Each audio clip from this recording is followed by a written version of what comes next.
30 seconds and counting. There were plenty of years where there were guys who would dread being drafted by the Buffalo Bills. Not anymore. Astronauts report it feels good. T-minus 25 seconds. Brandon Beane realizes they're in a window of 2 to 3 years max to get this done while the iron's still hot. And getting Von Miller into that situation was big for the Bills. 10, 9. Oh, baby. Ignition sequence start. 6, 5, 4, 3, 2, 1, 0.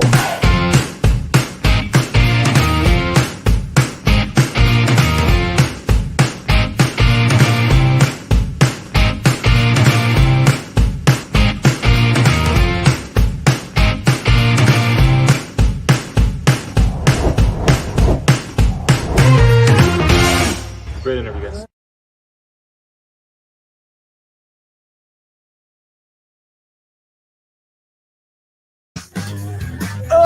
Oh, baby! What is up, Buffalo Fanatics? C-Bot here with you. Monday night live on the Buffalo Fanatics YouTube channel. It can only mean one thing. It is the smoke break.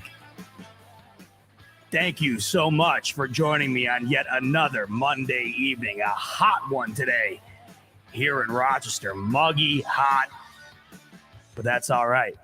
I'm in a good mood because we are 10 clicks out, baby. 10 days from tonight. Bills, Rams to kick off the season. Tomorrow we are officially in the single digits. 10 days from tonight, we're off, baby. This is the second to last smoke break before the season starts. You can't beat it. You can't beat it. If you thought we were going after it heavy this offseason, just you wait till the season starts. This is going to be our best season ever. Super stoked. As you can see, bit of a different headphone situation going on right now, and that's why I was a little bit late tonight. Apologize. You've heard me complain about this before. The more you spend on something, it seems, the more it gives you trouble. I got these super expensive headphones that I use every week. Go to start the show as I normally do. They just decide, hey, you know what? We're not going to work. Not going to work at all. Nothing. Couldn't get anything out of them. So as you can see here, I've done this before. If you're a longtime viewer / listener, you've seen me sport the dollar store children's headphones, and that's where I got to go tonight. So it sounds like I am screaming at myself in a cave currently, but hey, they work. And like I said, the more you spend, the more you got to deal with. These are like $2. And do they work great? No, they work actually pretty terrible, but they work. The other ones don't.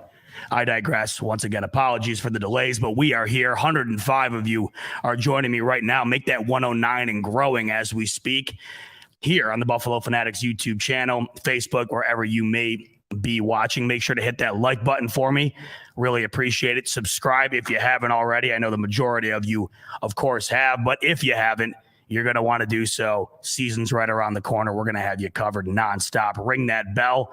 Of course, as always, we have so much content coming your way. And if you ring that bell, you will stay up to date with all of it. Plenty to get into tonight. Tons of stuff. The 53-man roster will be finalized tomorrow. So a lot going into that. Potential trades, who knows? Cuts, inevitable. We will know tomorrow the official roster going into week 1 for the Buffalo Bills, as well as every team in the NFL. We will touch on that during the show. Thumbnail, of course, we will talk about last night's egregious NFL Top 100 final ballot. Josh Allen missing the top 10. I have plenty of questions to anybody involved in the list-making process, which is all of the NFL players. Are they seeing something we're not? Egregious. We'll get into that throughout the show. And then to cap it off, after a tough week, I thought we could use some fun to end the show. And you know me, I'm all about having fun, and I'm all about good eats, and I'm all about my Buffalo Bills. Figured, hey, cap the show off tonight. We'll combine all three. I got the new, this just in, Josh Allen seasoning. So we got chili lime, we got classic Cajun, and we got buffalo wing. And now, of course, you know the only way to test these out properly would be to do so on some chicken wings. Went ahead and got some of those. And as the show caps off this evening, we will dive into the taste test. Does Josh Allen's seasoning live up? Is it as good as he is on the field? Is it better than the 13th overall player in the NFL? We'll find out at the end of the show.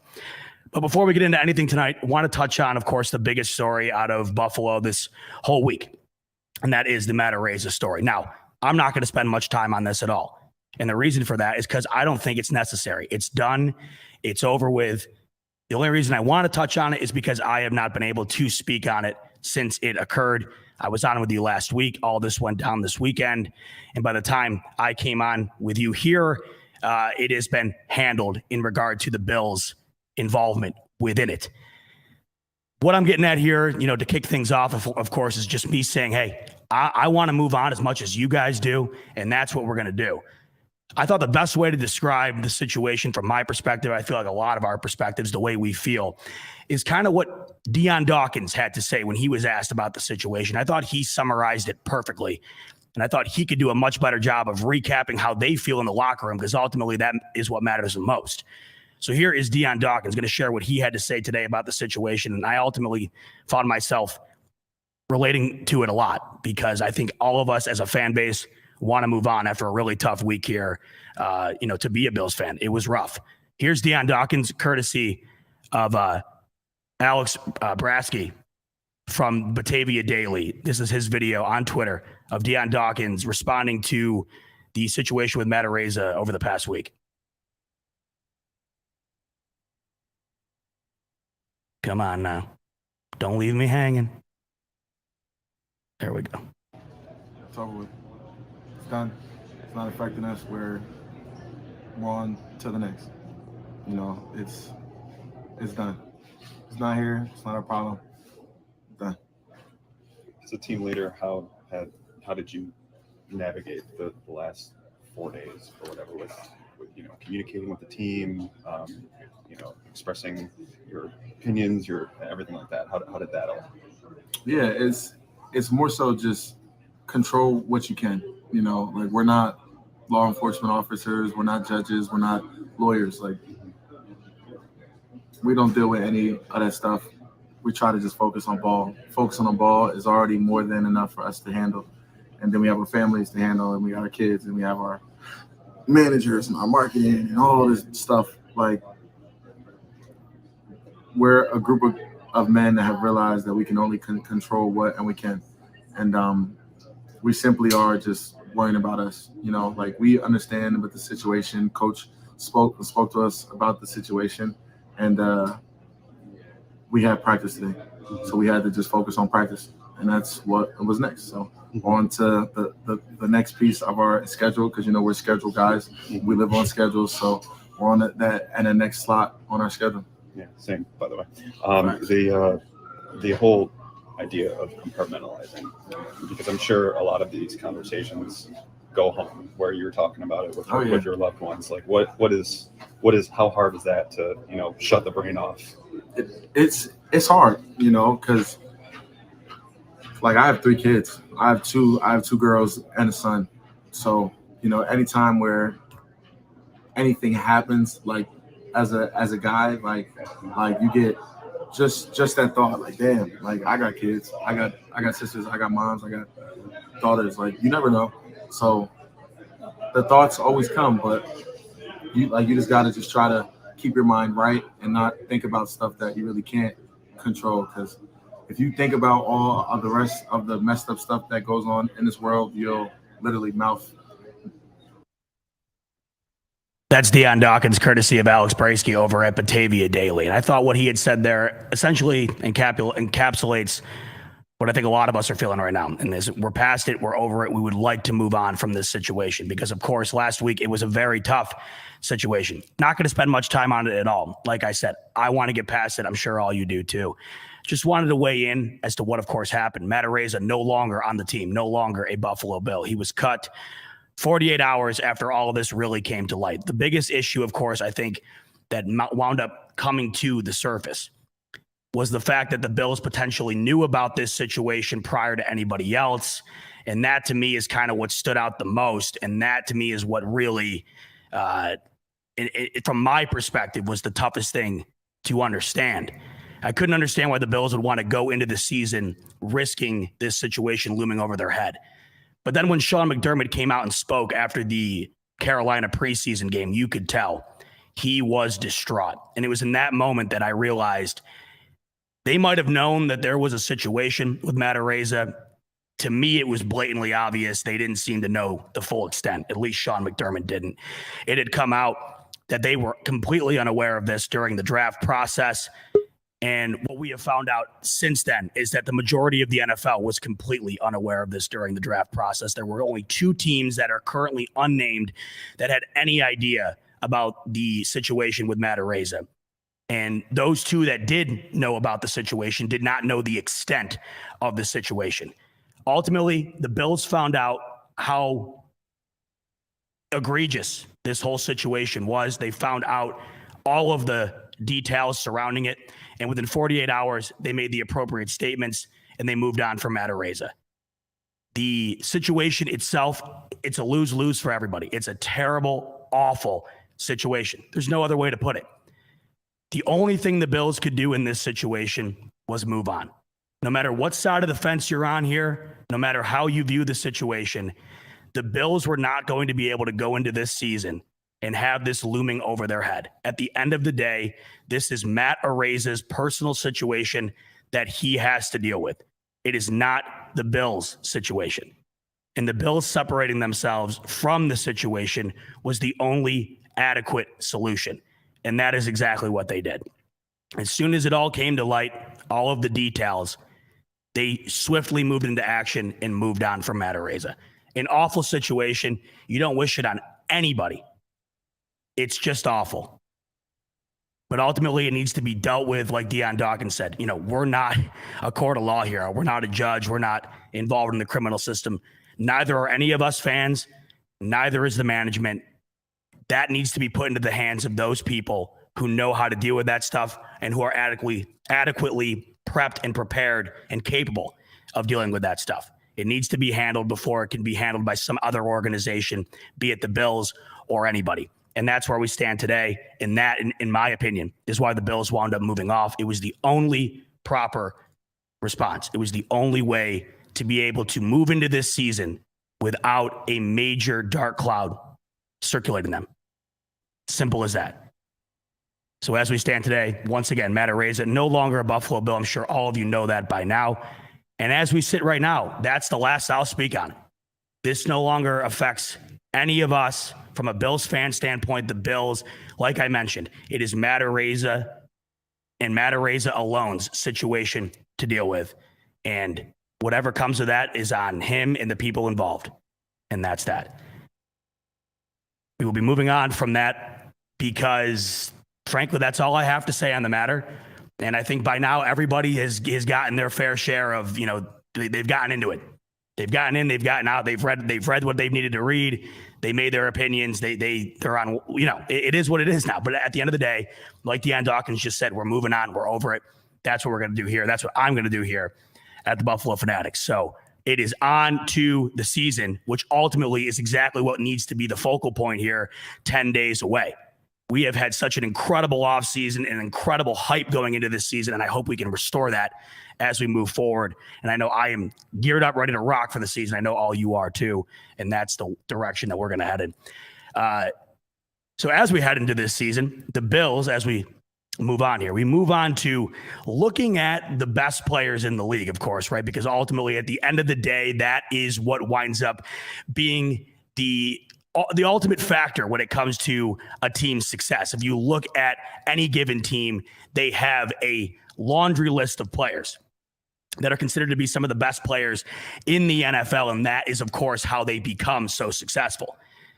A good way to measure that, at least based on how the players themselves view each other, is the NFL Top 100 list. Now, like any list, you have to take it with a grain of salt. The reason to me this one is so interesting is because it is formulated and concocted by the players themselves, and you actually get to get a read as to how the players view each other. And is it similar to how we view them as fans, how the media views them? It is a unique perspective.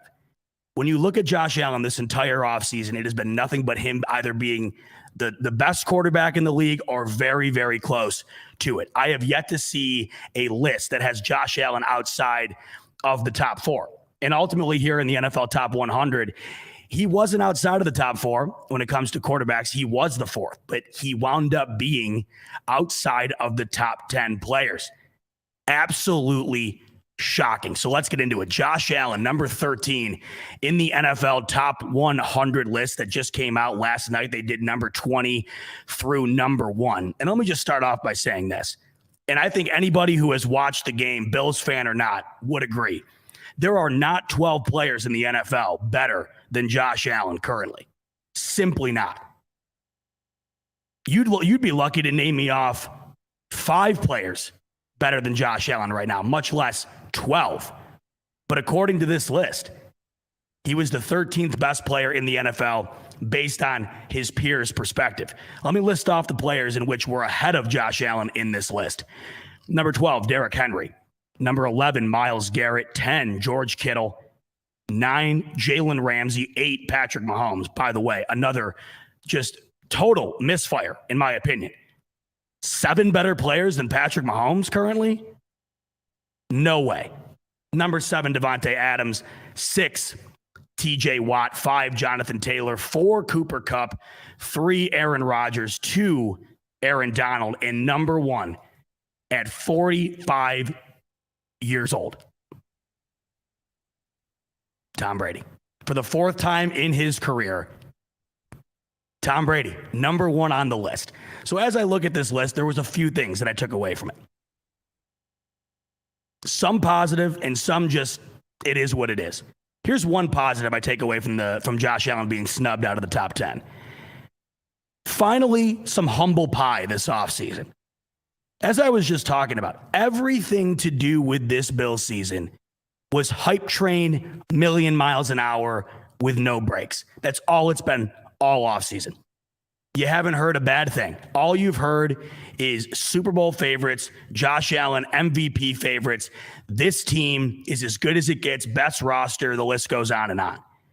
For the first time, I think all offseason, somebody, or a culmination of people rather, disagreed to some extent.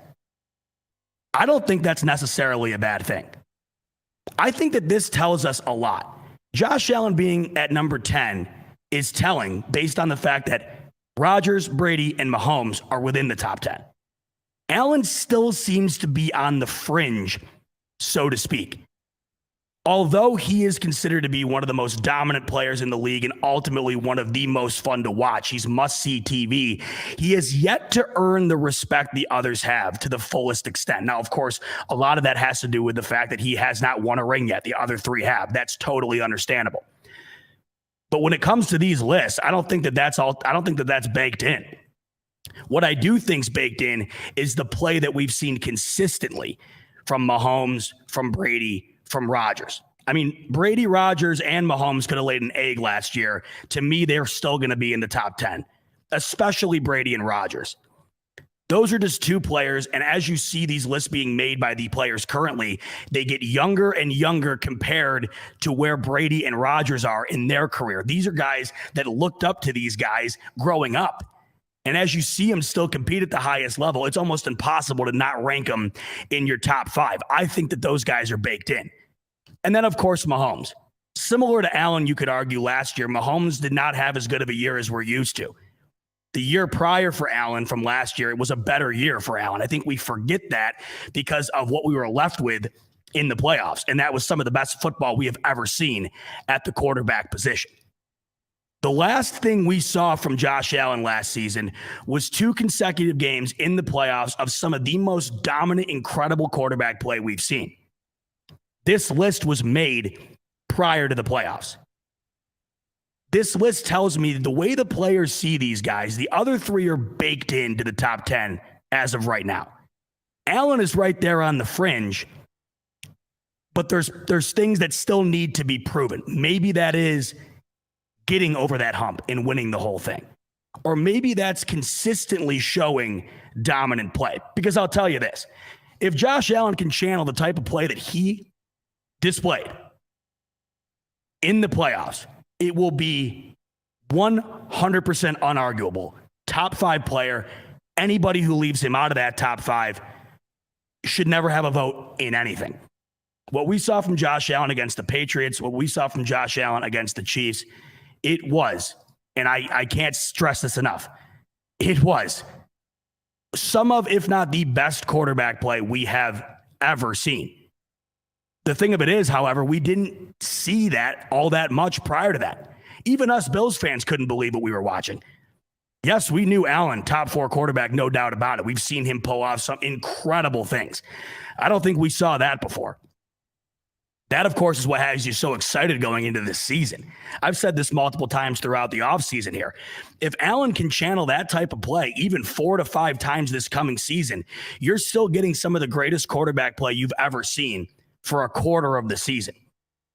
What Allen did in the playoffs put him on notice. Did you notice, not to say notice twice in a row there, but did you notice the second that Chiefs game ended, despite losing, it was Josh Allen, Josh Allen, Josh Allen, Josh Allen from everybody. That's when the talk started coming out about Josh Allen being better than Patrick Mahomes. We had no reason to think so, right? At least the vast majority of the outside world didn't. Obviously, plenty of Bills Mafia would be willing to risk their reputation, their mental capacity, whatever you want to put in there, on the fact that Allen was better than Mahomes. But you never really heard it from anybody outside of the Bills fan base. But then that game happened, and people just realized that might have been the greatest game I've ever witnessed. That might have been the greatest quarterback battle I've ever witnessed. And then Josh Allen really started to ascend to the top of these lists. And it is what I think led him to be the MVP favorite going into this season.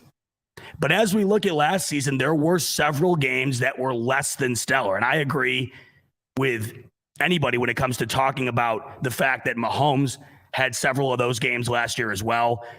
Despite it being before the playoffs, we saw Rodgers snooze fest for him in the playoffs. You have to take these things into consideration. Had it been after the playoffs, is Rodgers all the way up on the list where he's at? Potentially, just because of what he has already earned in the league. But I think if you were to go back and look at the playoff performances, there might be a vast differential in this list for maybe Aaron Rodgers. I think definitely for Josh Allen. But after those 2 playoff games, Allen was already an ascending superstar. I think we overlook sometimes how much that really meant for Josh Allen's pop culture type representation. Those 2 games, both national games, both playoff games with everything on the line. And that's when he decided to play 2 of the best games we've ever seen. In just those 2 games, he skyrocketed on everybody's list and on everybody's radar. So I think if you base it on the last regular season, yeah, you look at the Pittsburgh game, not good. You look at the Colts game, not good. The Jaguars game, I won't even speak on it. Yes, handful of games where Allen did not look like one of the better quarterbacks in the league, but every quarterback has that. What we didn't get in the regular season is flashes of 2 games in which we saw against the Chiefs and the Patriots. We saw bits and bops of it, of course, and at times you saw more than other games, but we had never saw the Patriots and Chiefs game where that play, that dominant, unbelievable, must-see quarterback play was dealt out by Allen from snap 1 to quadruple zeros on the scoreboard when the game ended. And I'm telling you this, I don't put much stake into these lists.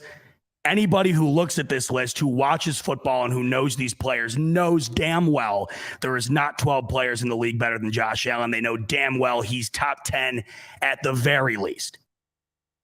But to make that completely unarguable, because clearly there were enough players in this league to not think he was a top 10 player, to make that completely unarguable. If Josh Allen goes out this season and puts on display what we saw in the playoffs, it won't even be a debate anymore. And frankly, I'm okay with going into the season having him be left off this list. You can say it's bulletin board material. I mean, hell, yesterday I posted a picture of me putting a chip on my shoulder. It's because I like to joke around. And it was the first thing I thought of. I go, oh, well, and that's what I know Zack Vaughn thought of this. A few of the boys thought of this, where it's like, oh, bulletin board material, top 10 material, put it all over the facility, right? chip on the shoulder for Josh Allen, extra motivation. I don't think that's necessarily the case. But the way I look at it from a fan perspective, the way we were going into this season with everything just being tip-top towards the top of every single list you could imagine, we're not used to that at all. And most teams who are in that position, it is a very, very tough thing to go into the season with. When you go into the season with the expectations the Bills currently have, I mean, it is very hard to deliver on them. And I'm not saying this list takes away from the expectations that have been set up for the Bills.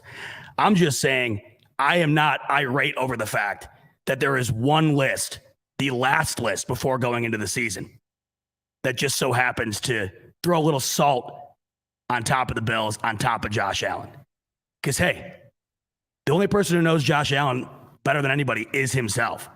And he's used just about everything in the book to try and propel himself to be the best quarterback he could be. Maybe he does use this. I don't know. But the way I look at it from a fan perspective, yeah, of course it pisses me off. It's ridiculous. And like I keep reiterating, I mean, anybody with eyes who understands the game of football is well aware. Josh Allen, top 10, no debate. I mean, come on. It's just not even debatable. But I think in order to get everybody on that mindset, if we see him play the way he did, case closed. And I really do think we have no reason to doubt that we will see much more of that this coming season. Now we know the capability. And I still don't think we know the ceiling. But we know that Allen can string together some of the best football we've ever seen for 4 quarters back to back. Now, we're not going to get that every game, and you shouldn't expect that. But there's no reason to expect that we don't get that at some point throughout the season, multiple times throughout the season. And I think that if one thing could have happened when it came to this stupid list going into the season that could potentially benefit Buffalo, maybe this was it. Because you do look at these lists, and there's so many things that go into it that make you want to confirm your own bias or argue against others. The team that had the most players on their top 10 list, the LA Chargers, they had 8. No other team had 8. The LA Chargers didn't make the playoffs last year. Now, of course, they added J.C. Jackson, Khalil Mack. The numbers are inflated. But the Bills had 5. But there's going to be players that the Bills currently have on their roster that don't touch these lists. But it's a matter of who cares. They're an integral part of winning games for this team. When Tre'Davious White gets back, of course. Gabriel Davis, of course. And Josh Allen being left outside of the top 10, I think it just shows you where he's currently at. He's right there as far as the grand scheme of things are concerned. But the odd thing to me is, Josh Allen, he's yet to really have a national commercial campaign. Patrick Mahomes is on every single commercial you see. Brady's got 1 million commercials. Rodgers has 1 million commercials. I think we're on our way there. That to me is what I mean when I say fringe.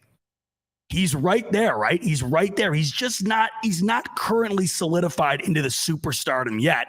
And it seems as though that mentality is being shared amongst NFL players. And perhaps that's why he's left out of the top 10. Not necessarily his play, but the fact that the other quarterbacks have baked in their spot within that top 10. If Allen consistently keeps this up, if he delivers upon what he showed us last year, this coming season, we're going to see a lot more of Allen being the face of the NFL, along with Patrick Mahomes, than I have anticipated he's going to become. He's right there. He's already taken strides towards being it. I think this coming season will be huge in sort of the perspective of locking that in for Josh Allen. I think it happens. And it's just one more thing to look forward to. Cannot wait. So that list, put it behind you. It pissed me off. I mean, I'm not going to lie. Bingo, Primo. Like Primo coming in here saying, hey, give Josh Allen Baker's Progressive commercial. Josh Allen, I think he'd be perfect. And you see what happens here. When you win, you get the deals, right? When you're at the top of the league and you are on a winning team, a team that goes the distance, right? You get these deals. Case in point, Matt Stafford. Matt Stafford plays his whole career in Detroit. Throughout his career, he was always up there as far as one of the better quarterbacks in the league. Goes to LA 1 year, wins the whole thing, and now he's got every AT&T commercial you see, he's got Matt Stafford on it. So I just think one more year with Allen consistently playing at that high level while also showing us what he displayed in the playoffs.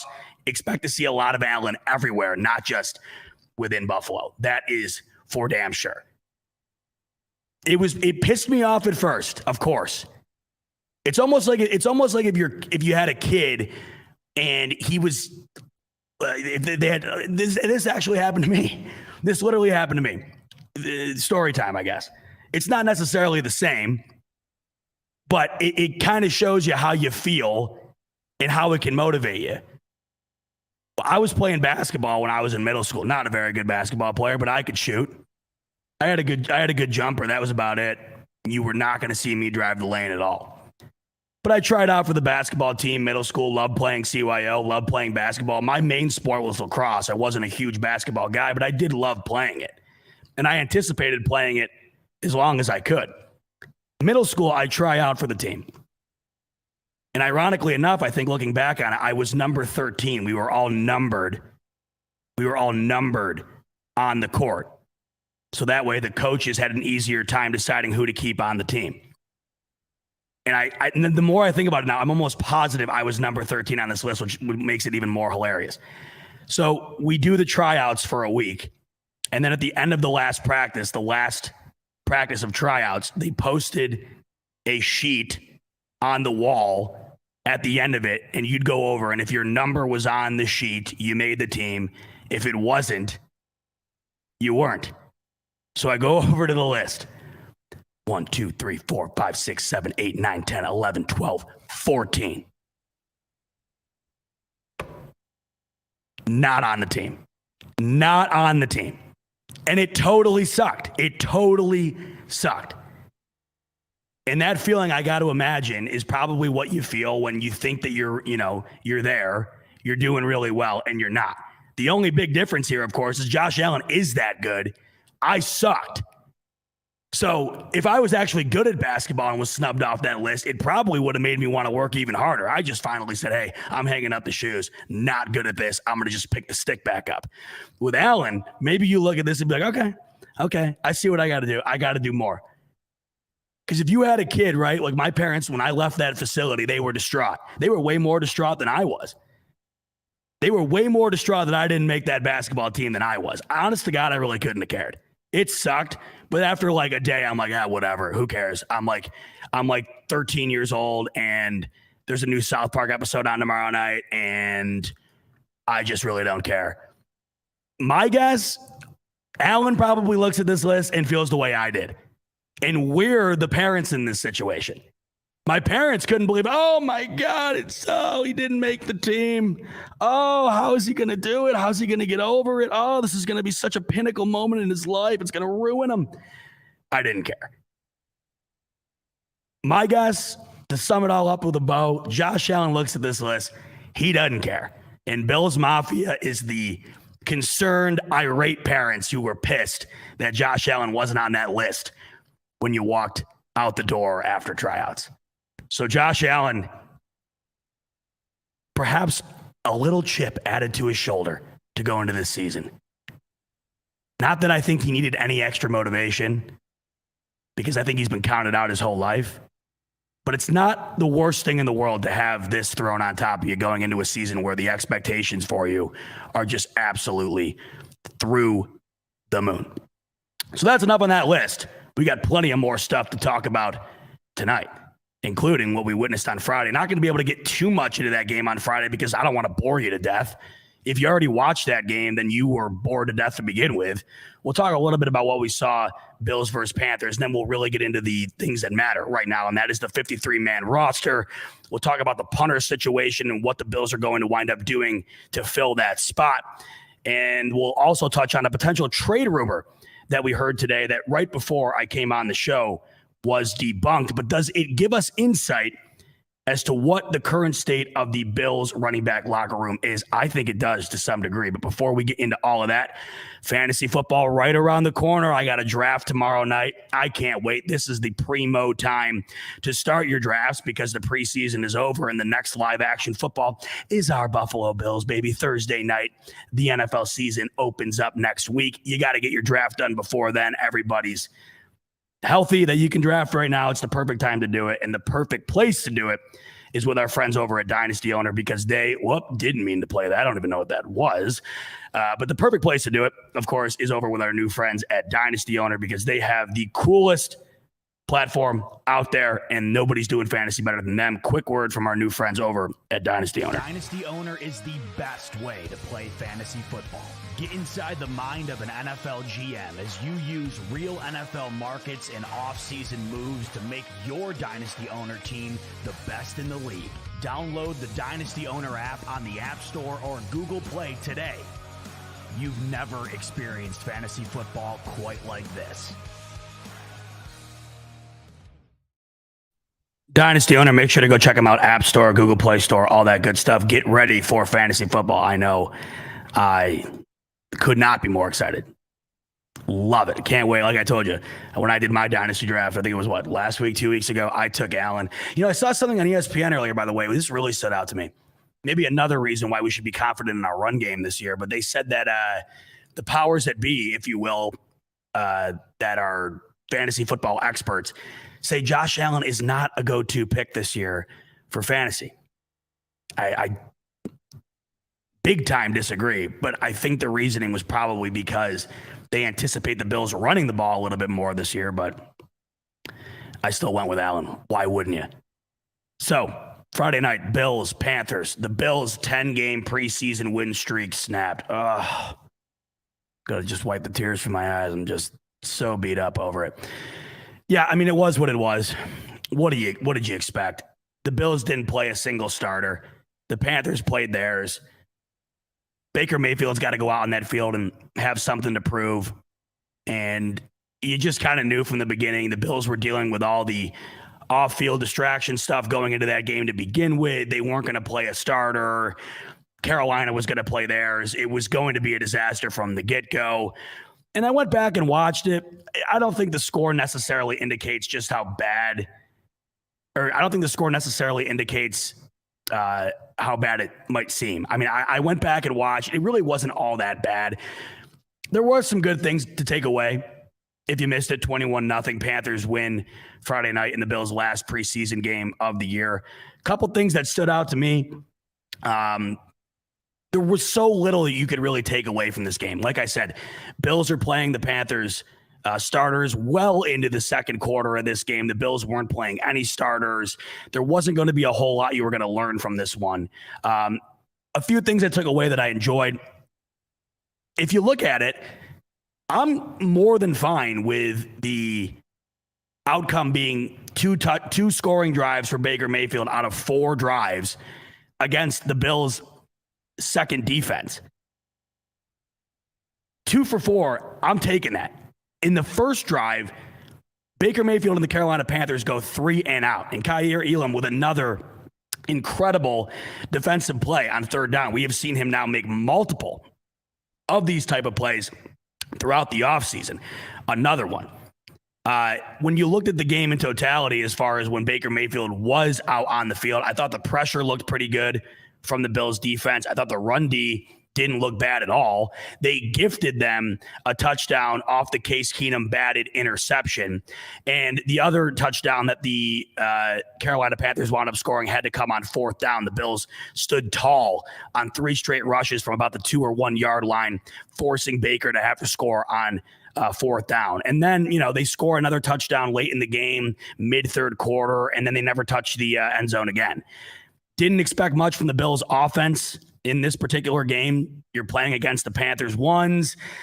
There isn't a whole lot to gain here. The majority of this roster, especially on offense, is locked in at this point. We'll get into that, of course, later on. But I don't know. It never really seemed to me like this game had, with other teams, there's a lot to prove, especially younger teams, especially teams that have a lot of different areas to fill. When you look at the Bills currently right now, there are fringe guys that could potentially make the team by tomorrow or be left off. But for the most part, we know on this current roster what's locked up, and it's the majority of it.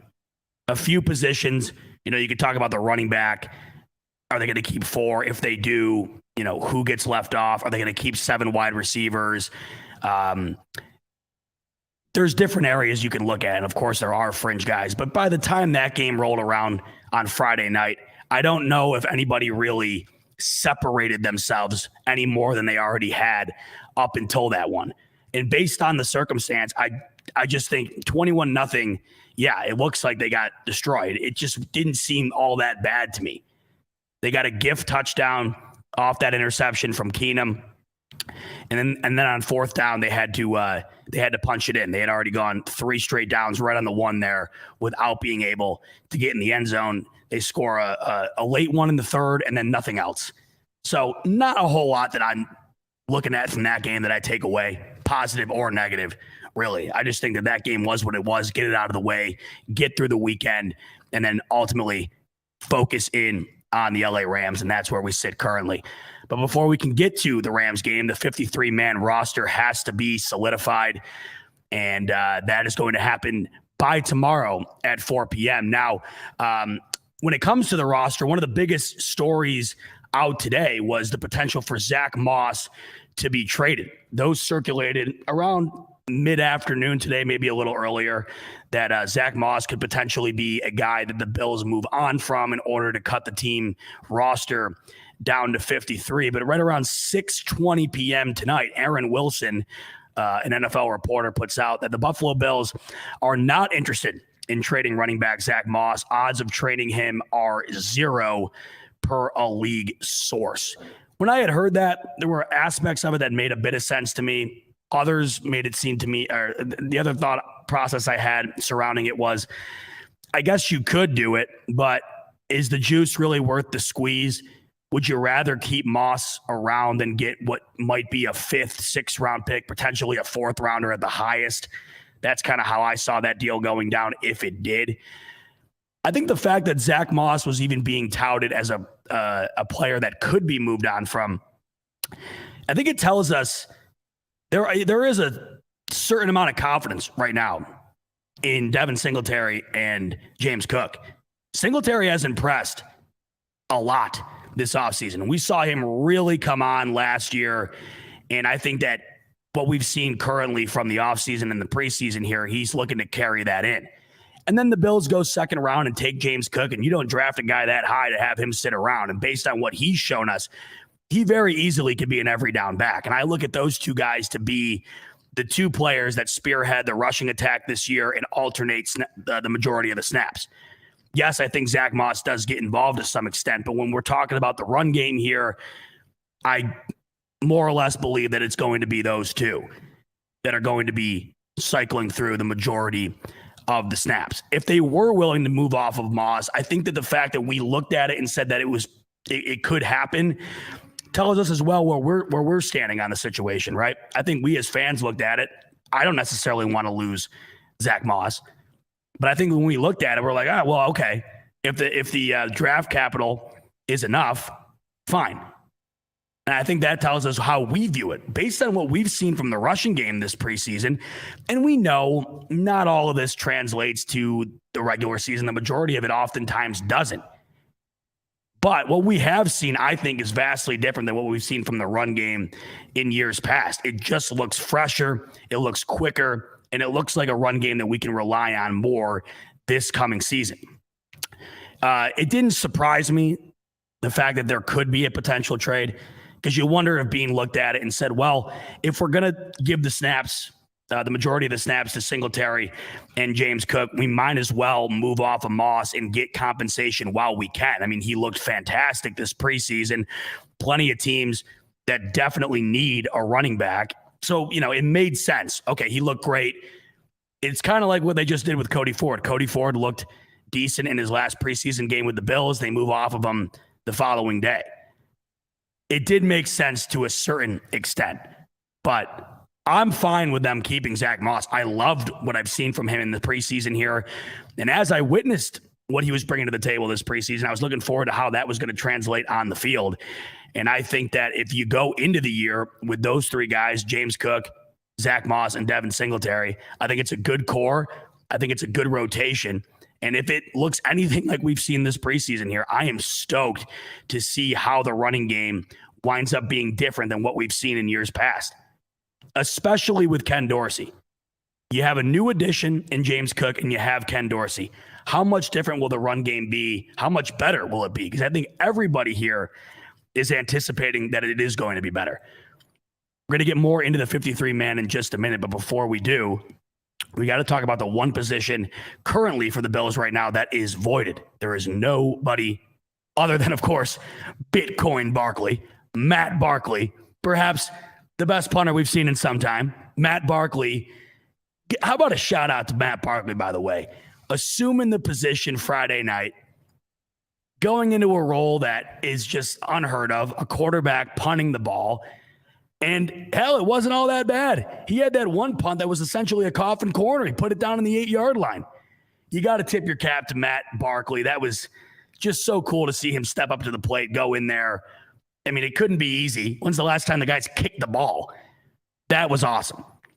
But right now, after all the situation, this past weekend and whatnot, the Bills are currently punter-less. And I think that instead of making a move immediately, they are going to wait, which they have, obviously, by now. This is all but fact at this point. They're waiting to see how the 53-man rosters pan out to decide who their next punter is going to be and who they are going to make a move on. And they've already started this process. It's just a matter of time now as to who they decide to go with. So the Bills, up until this point, have already worked out 4 different punters. They worked out Ty Long, the former punter from the Chargers, Michael Pilardi. He was with the Panthers from 2016 to 2020, Miami in 2021. Then Tyler Newsome, they worked out. He's actually never punted in the regular season before. They worked him out. And then Joseph Charlton, he's played for 2 teams in 2 years, and he suffered a back injury, which ended his tenure with his previous team. So those are the 4 punters the Bills have currently already had in for a workout. But based on what we're hearing over the last couple of days, makes you wonder, will either of those 4 guys even be in contention? We've seen 2 other guys emerge, one in particular that seems to be the favorite amongst Bills fans. The other guy, Marquette King. Now, Marquette King, he was a household name for a while as a punter. 6 seasons with the Raiders, some great years when he was with the Raiders. He led the NFL in punt yards in 2014.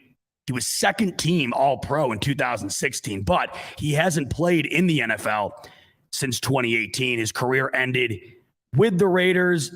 Weird situation. He never retired. He was kind of blacklisted from the NFL. John Gruden had issues with his personality, which is odd because a lot of people have issues with John Gruden's personality. So that's just, you could take that with as big a grain of salt as you can imagine. Even so, Marquette King has not played in the NFL since 2018, but when he did, he was a force. And on Twitter, he was, he held nothing back. He puts out on Twitter and says, "Hey, Buffalo, I want a ring. Let's make it happen." And according to sources, Marquette King has been in contact with the Bills. Up until now, they haven't worked him out like the other 4 that I have mentioned. But he has been in contact with the Bills. So they are doing their due diligence. They are going through and looking at everybody. But the one guy that has just emerged and more or less seems to be the guy that everybody amongst Bills Mafia right now currently wants, and for good reason. It's Brett Kern, the former as of today, Tennessee Titan punter. Brett Kern had been with the Titans since 2009, and he was terrific during his time there. 13 seasons with Tennessee, 3 straight Pro Bowl appearances, a first-team All-Pro selection in 2019. The reason the Titans moved off of him, not because he isn't a great punter, it's because they had an undrafted player in Ryan Stonehouse emerge as a shocking force at the punting position. I mean, Kern even admitted to the media. He said, Stonehouse is a hell of a punter in more or less, that type of terms. Other words, he seemed understanding of the fact. I mean, it makes sense. Brett Kern's getting up there in age, 13 seasons with the team. It's kind of a no-brainer situation for Tennessee. You're getting an undrafted guy who's going to be much cheaper than Brett Kern. You can sign him for pennies on the dollar compared to what you were going to have to pay Brett Kern. They freed up a decent amount of cap space there. And at the end of the day, when it got down to brass tacks, Brett Kern also, he was also doing better as far as statistics were concerned in regard to actually punting. So no-brainer situation, it seemed right there for Tennessee, although it was tough for them to make the decision because Brett Kern had been with them for so long and he had been so good with them during that time. I read in the Democrat and Chronicle earlier this afternoon that Brett Kern was 8th all-time in NFL history with punts inside the 20-yard line, and then 19th all-time as far as punt average is concerned, 45.9 yards per attempt. So he is free and clear right now, no longer a Tennessee Titan as of this afternoon, and sources have confirmed that the Bills have wasted no time. They have already reached out to him. So you got to think there is really no time to waste here. I wouldn't be shocked if the Bills got something done by tomorrow, but at the very least, by the end of the week here, the Bills will have a new punter. It's just a matter of who. I think Brett Kern makes the most sense. It could be a bit more pricier than the others, but the Bills did want an upgraded punter, that's for sure. And even with Araiza gone after drafting him, I think others, if the situation came down to it where Araiza wasn't on the team, the Bills fan base still wanted a different punter other than Matt Hawk. And if you're able to get a guy in Brett Kern for at least this season until you're able to figure out another situation, if you can get a guy who's been a first-team All-Pro, 3 straight Pro Bowl selections, and all-time great at the position, I guess why not take a stab at it? And that's exactly what they're trying to do as of right now. Now, of course, there could be another selection out of all those names I've listed. I mean, there are plenty of other punters that have been named as far as availability. So it'll be interesting. At the end of the day, I don't anticipate the Bills punting all that much this coming season anyways. With as good as this offense is and as ballsy as Sean McDermott has shown that he is with the play calling and his faith in Josh Allen and this offense, it's not something that I'm overwhelmingly concerned about. I would like to have a punter that you can trust, but it's just something that really isn't going to keep me up at night. So it'll be interesting to see who they go with and how that guy winds up panning out. And maybe I'll eat my words when it comes down to a situation that really screws us over. But until then, I'm just really not all that concerned about it. I am not going to lose sleep over the Bills' lack of success in the punting department as of right now. They're going to figure it out. And whoever they bring in is an NFL punter at the end of the day. Maybe he's not the golden leg, but he's still an NFL punter. And in our current situation where I don't anticipate us needing a punter nearly as much as another team might, it's going to work itself out. So to me, nothing to stress about here. There seems to be plenty of good candidates, decent at the very least. And I trust the Bills organization to wind up finding a guy that will fill that role adequately for the coming season. And then after that, who knows? They'll figure it out then as well. But this coming season, by the end of the week, I would anticipate a new guy will be on the roster. At the very latest, you'd have to think by like Wednesday, Thursday. By the time Thursday rolls around, you're a week away. I mean, you got to get a guy in there quick. And I'm sure that is the top priority right now. Get a guy in as soon as you can. But at the same time, make sure it's the guy that you want. And based on this list of options right now, they can do their due diligence. They just don't have a ton of time to do it. So we'll see. Maybe tomorrow we wind up getting a new punter, but by the end of the week here, at the very latest, we will have a new guy kicking the ball for the Bills, and hopefully it's a guy we do not see on the field all that much at all. So that's the punter situation taken care of. The 20-minute or so Zack Moss trade rumor that lasted today until that was debunked, and that leads us all the way up into the overall 53-man roster projection. And nobody knows the roster better than my man, my producer, Evan Harrington, who I'm going to bring on right now. Ev-Dog, what is up, brother? Thanks for hopping out. What's going on? So speaking of the punter real quick, right? Yeah, let's hear it.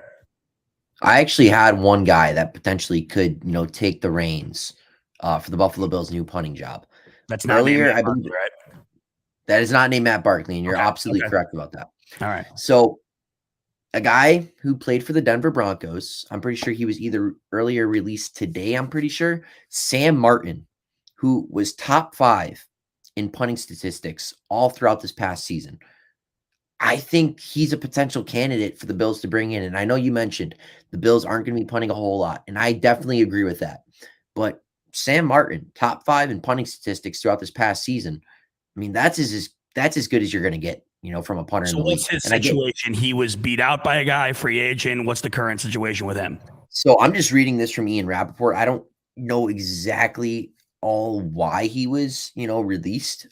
He could have been beat out, or I don't know if he had an injury or something, but it seemed like he was fine. Like, it just seemed overall he was fine. And like Ian Rappaport stated here, Broncos punter Sam Martin is being released today by Denver as he refused a pay reduction. There it is, a pay reduction. He wanted a little more money, and they released him because he didn't want to take the certain money they wanted him to take. But he was a top 5 punter statistically in 2021 and set Broncos all-time records for net punting last season. So he's going to have a lot of interest. And if there's a team that's going to be interested in said punter Sam Martin, the Buffalo Bills are going to be, that team to jump all over that. And I get the Brett Kern thing.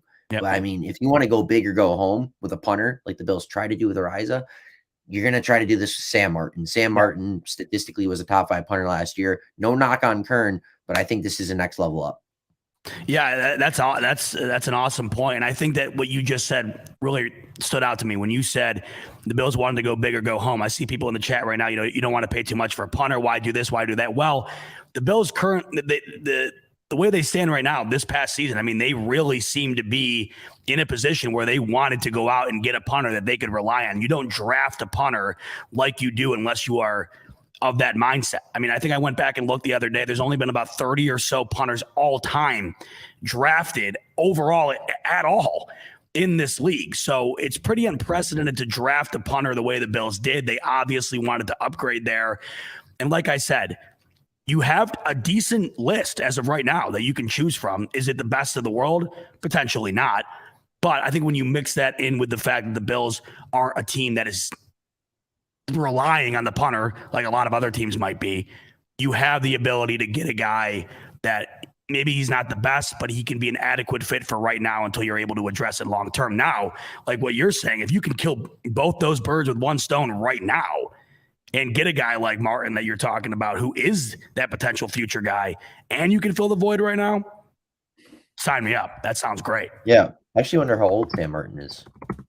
Yeah, because Brett Kern, 13th year, he's in his 30s. I mean, obviously, I don't know how much that weighs on a punter. 32 years old. So they're kind of the same age. You're not really splitting differences on age. I mean, punters can play into their late to mid-30s. So, well, I think I saw Brian Mormon post a video the other day. He was back out on the field. So, hey, I guess the option list is a little longer than we thought it was potentially. Nothing would say chef's kiss on top of this coming season to have like bringing Brian Mormon back. That would be absolutely awesome. Yeah. All right. Speaking of the roster, punter aside, there are plenty of other positions, of course, that need to be dealt with by the end of the day. Tomorrow, 4:00 is the deadline to have the 53-man locked in. So real quick, we'll just kind of go through what, of course, we already know, and that is Josh Allen, Case Keenum. That's locked in. Matt Barkley will be cut and then immediately brought back onto the practice squad. So that's out of the way. No secret there. Let's talk running back real quick, Av, because today we thought there was potential for Zack Moss to be moved. We're learning just a few hours ago that is not going to be the case. So the way I see it right now, based on what I've been reading, based on just what we've seen overall as well, the running back room should look like Devin Singletary, James Cook, Zack Moss, and then you also keep Tywan Jones and Gilliam. With that, you wind up cutting Raheem Blackshear, Duke Johnson. Does that sound accurate to you, or do you have a different lineup? So that's pretty accurate to me. On the depth chart, I probably would have Zack Moss currently above James Cook right now, just because, veteran in the way they've been playing. But I don't want to get rid of Raheem Blackshear. I don't want to throw talent off this roster because you're coming into a season where you potentially have a shot to win the Super Bowl and you're throwing valuable talent off your roster, and that's what the Bills are going to sadly have to do with a guy like, as Rico calls him, Radio Raheem. Like, you're going to have to throw Raheem Blackshear off this roster, potentially on your practice squad and potentially for another team to pick the guy up, and it sucks. But that's the tough business you are in when you are a valuable high-end NFL franchise like the Buffalo Bills have been over the past 2 to 3 seasons. You're going to have to let, a couple guys go that a couple of years ago, you're saying, hey, this guy's a starter, but he sadly just does not have a place currently on this Buffalo Bills roster. And same thing with Duke Johnson. Bingo. Well, I think you said that perfectly. You look at the Bills currently, and you just, when you are this good, the one luxury you don't have is the ability to keep fringe guys. And I think Blackshear is one of those guys. He's looked awesome this offseason, this preseason. You cannot deny that. I mean, he has been a force. But when you look at the Bills' current lineup, the unfortunate reality is I don't really know where he fits in as far as playing time and roster is concerned. And a guy that is that good, there is potential for him to move on to another team that is desperate and is a team like you were just talking about that does not have that luxury of having the depth the Bills do and needs a guy like Blackshear to come in and actually play. A guy that I look at right now that I think is in a very similar situation is Isaiah Hodgins. Hodgins is a guy that has looked real good this preseason, this offseason, but you just look at the Bills wide receiver room, who I already think they keep 7. Yes, he is a good player. There's just 2 problems. 1, he has no special teams presence. And 2, where's the playing time coming from? You have Diggs, Davis, McKenzie, Crowder, Shakir, Kumaro, who stays, in my opinion, because of his presence in special teams. And then Stevenson, who I think that they keep around with the ability to put on the IR off of his foot injury if they decide to go that way. But I see the Bills keeping 7 receivers. And as good as Hodgins has been, I see him on the outside looking in. Do you agree with that, Ev? Man, I think in my final roster prediction, I had Isaiah Hodgins making the roster. I just think when you're going into a season where it's kind of like all-in mentality, you want as many weapons for a guy like Josh Allen. And I don't think Jake Kumerow is a weapon. I mean, people are always like, Jake Kumerow is a super reliable, consistent receiver. He's going to do the right things. He's caught 1 touchdown for the Bills over the last, 2.5 years? Mm-hmm. Like, I get it. He's a good special teamer.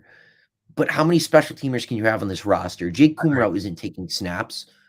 And I think if you're going to have another guy in this roster, at least let him develop a little bit at special teams. I know he hasn't had, his fair share of great moments as a special teamer. But realistically, I think Isaiah Hodgins brings much more to the table offensively than a guy like Jake Kumerow does. I like Jake Kumerow. I think he's a fine receiver. But at the same time, I think Isaiah Hodgins brings much more to the table than Jake Kumerow. And I think that if you keep a guy like Isaiah Hodgins, you can do more with your offense than you can do with a guy like Jake Kumerow. I just don't think Jake Kumerow overall is a overall better receiver than Hodgins. I think he does more and brings more to the table. Yeah, nor do I. I mean, I definitely, if it comes down to just the sheer ability to play the wide receiver position, I'm in on Hodgins all day. The issue I have, and I understand what you're saying, because the special teams situation often gets overlooked, and I know it's constantly harped on from the management as far as if you are a fringe guy, you have to be able to play on special teams. But when I look at Hodgins, as good as he could potentially be for this team, as good as he's shown he can be in this preseason, even with that, and this goes for Kumerow as well, where are they getting in this coming season unless there's a catastrophic injury that you hope does not wind up happening? I just, even with Kumerow, I think the reason you keep him is because of the ability to use him on special teams. You're not going to see him lining up with Allen much at all. With Hodgins, I think that's also the reality. It's just that you're not going to be able to put him in the special teams position when you have 53 roster spots and that's it to fill up. It's kind of back to the point we were making about Raheem Blackshear there. It's just an unfortunate reality of having this much talent, especially at the wide receiver position. Not many teams, or not most teams rather, keep 7 wide receivers. The Bills are already looking to do that without even keeping Isaiah Hodgins. So if they do wind up doing that, Evan, if they do wind up cutting Isaiah Hodgins, I'll tell you, it's not going to be an easy choice for them. Yeah, and just one more point I have on the Hodgins take. I feel like if you let Hodgins go to the practice squad, let's say they cut Hodgins and Kumerow's the 6th receiver. Hodgins is swooped up. He isn't staying another year. No, he's gone. He's gone. He's going to find a new team. He's going to sign on an active. Well, people are saying the Giants will have him gone immediately. Yeah. That's a team I keep hearing. Probably. There's a chance that Isaiah Hodgins goes to the Giants. I think Isaiah Hodgins is good as gone if you let him off the practice squad. Here's the thing. Remember in Isaiah Hodgins' first training camp, he was looking better than a guy like Gabe Davis, who is now our number 2 wide receiver. And I get the fact that, special teams is a big indicator, and it is. But I just feel like the Bills have enough depth players that can. I feel like one of our depth linebackers can step into the role of Jake Kumerow on special teams. Like, I don't know. Like, should the Bills just worry about one guy who plays special teams and doesn't add anything offensively? Or would you rather have a guy that potentially has a shot to be a very good receiver in this league? Yep. And if something goes down with your receivers, let's say Gabe Davis gets hurt. I'm not throwing the knock on wood. I don't want him to get hurt. One of our guys gets hurt. You need depth. And I don't think Jake Kumerow's depth. I sadly don't. I just don't think at this point in time Jake Kumerow's depth. I think Isaiah Hodgins would do more if you threw him on the field over Jake Kumerow. So that's another reason. With it. It's just based on what they continuously harp on, which is this ability to play the special teams. That's why I go that way. It's so funny, Ev. You can't help but think just a handful of years ago when Kelvin Benjamin was out there, Zay Jones, a guy like Isaiah Hodgins, you're not even questioning the fact that he's not making this roster. And it's just back to this weird reality that we have not been in all that long, and it's kind of tough to get used to. It's this reality of like, man, really do like what that guy's got, but if there even is a but, it's tough to do it. It's tough to pull it off. There's not a guy right now that's a fan of the Bills who watched Blackshear this preseason who doesn't think there's potential there. But you look at the depth and it's like, how do you do it? You look at Hodgins, man, you've seen some great plays, but you look at the Bills wide receiver room and it's just tough. And it's got to be tough for a player like him too, because what more could he really have done this offseason to prove that he would be worthy of a roster spot? That's the tough situation here too. I mean, you really look at a guy like him or a guy like Kumerow, and with the talent ahead of you on the list, it's so tough to be able to go out there and compete the way that they did, knowing the odds are just incredibly stacked against you. Yeah, overall, like you mentioned, there's not much more Isaiah Hodgins could have done to really solidify a spot for himself on this roster. I mean, he would have had to have been destroying everybody in camp day in and day out, having 100-yard preseason performances. He would have just have to been like, 2020 Stephon Diggs, where he's literally just cooking every defensive back in his way. Exactly. But I think Isaiah Hodgins has, in my opinion, I think he's done enough to make the Bills, take a double look. Like, that one meme where the guy has the girl and he looks back at the other one. This is Brandon Beane holding the hand of Jake Kumerow, but he's looking back. He sees Isaiah Hodgins. I could see that, man. That's that double take. Yep. And then guess what? I think this is Isaiah Hodgins' time to shine. I think he looked good in the preseason performances that he had. I think he runs a full route tree fairly well. And I think he can do a lot of great things for the Bills. It's just a matter if you're going to keep him on the roster or not. His name is definitely the one I'm going to be looking out for the most, I would say, tomorrow. Let's move over to the tight end position, Evan. And this gets a little more interesting than I think we thought going into the season. Obviously, Dawson Knox solidified tight end 1. O.J. Howard's a name that you haven't heard any solidified trade rumors, but you've heard the potential for him to be traded kind of be spewed out amongst the fan base, whatever else.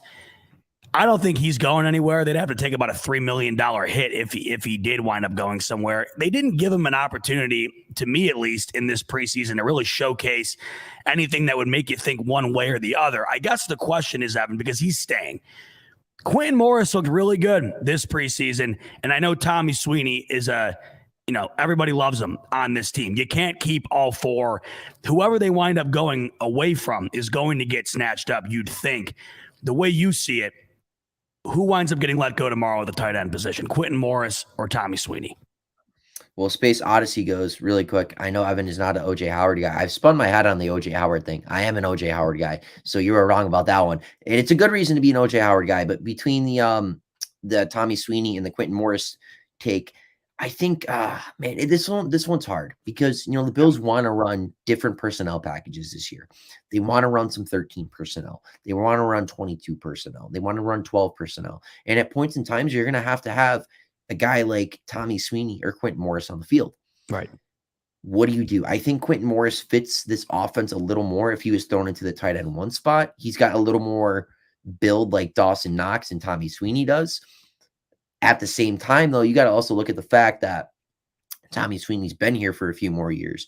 He is that kind of safety blanket type of tight end. He's like, every team has that safety blanket tight end. That is what Tommy Sweeney is. Reliable, isn't going to take penalties, isn't going to do too much, isn't going to drop open passes. He's going to do the right things at the right time. But he doesn't offer too much downfield. He's not an explosive player. He's not super great after the catch. But Quentin Morris is a little more different than that. Quentin Morris adds that after the catch ability. He offers that, a little more downfield threat. He's a little faster than Sweeney. So overall, I think they probably will keep Sweeney over Morris. I think Morris has had a hell of a preseason. Yeah.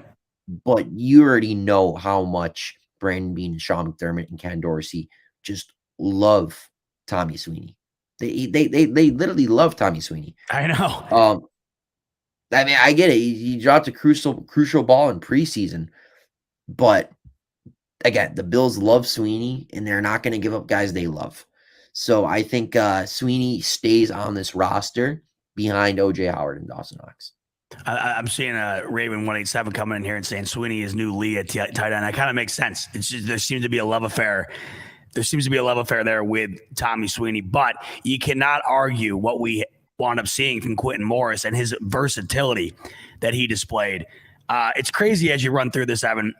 Usually it's a lot easier to look at a guy and say, okay, move on. It's not easy. As good as the Bills are up at the top, it's the depth that really winds up standing out to you as you look at this team this season and as you move into tomorrow, having to move off of guys.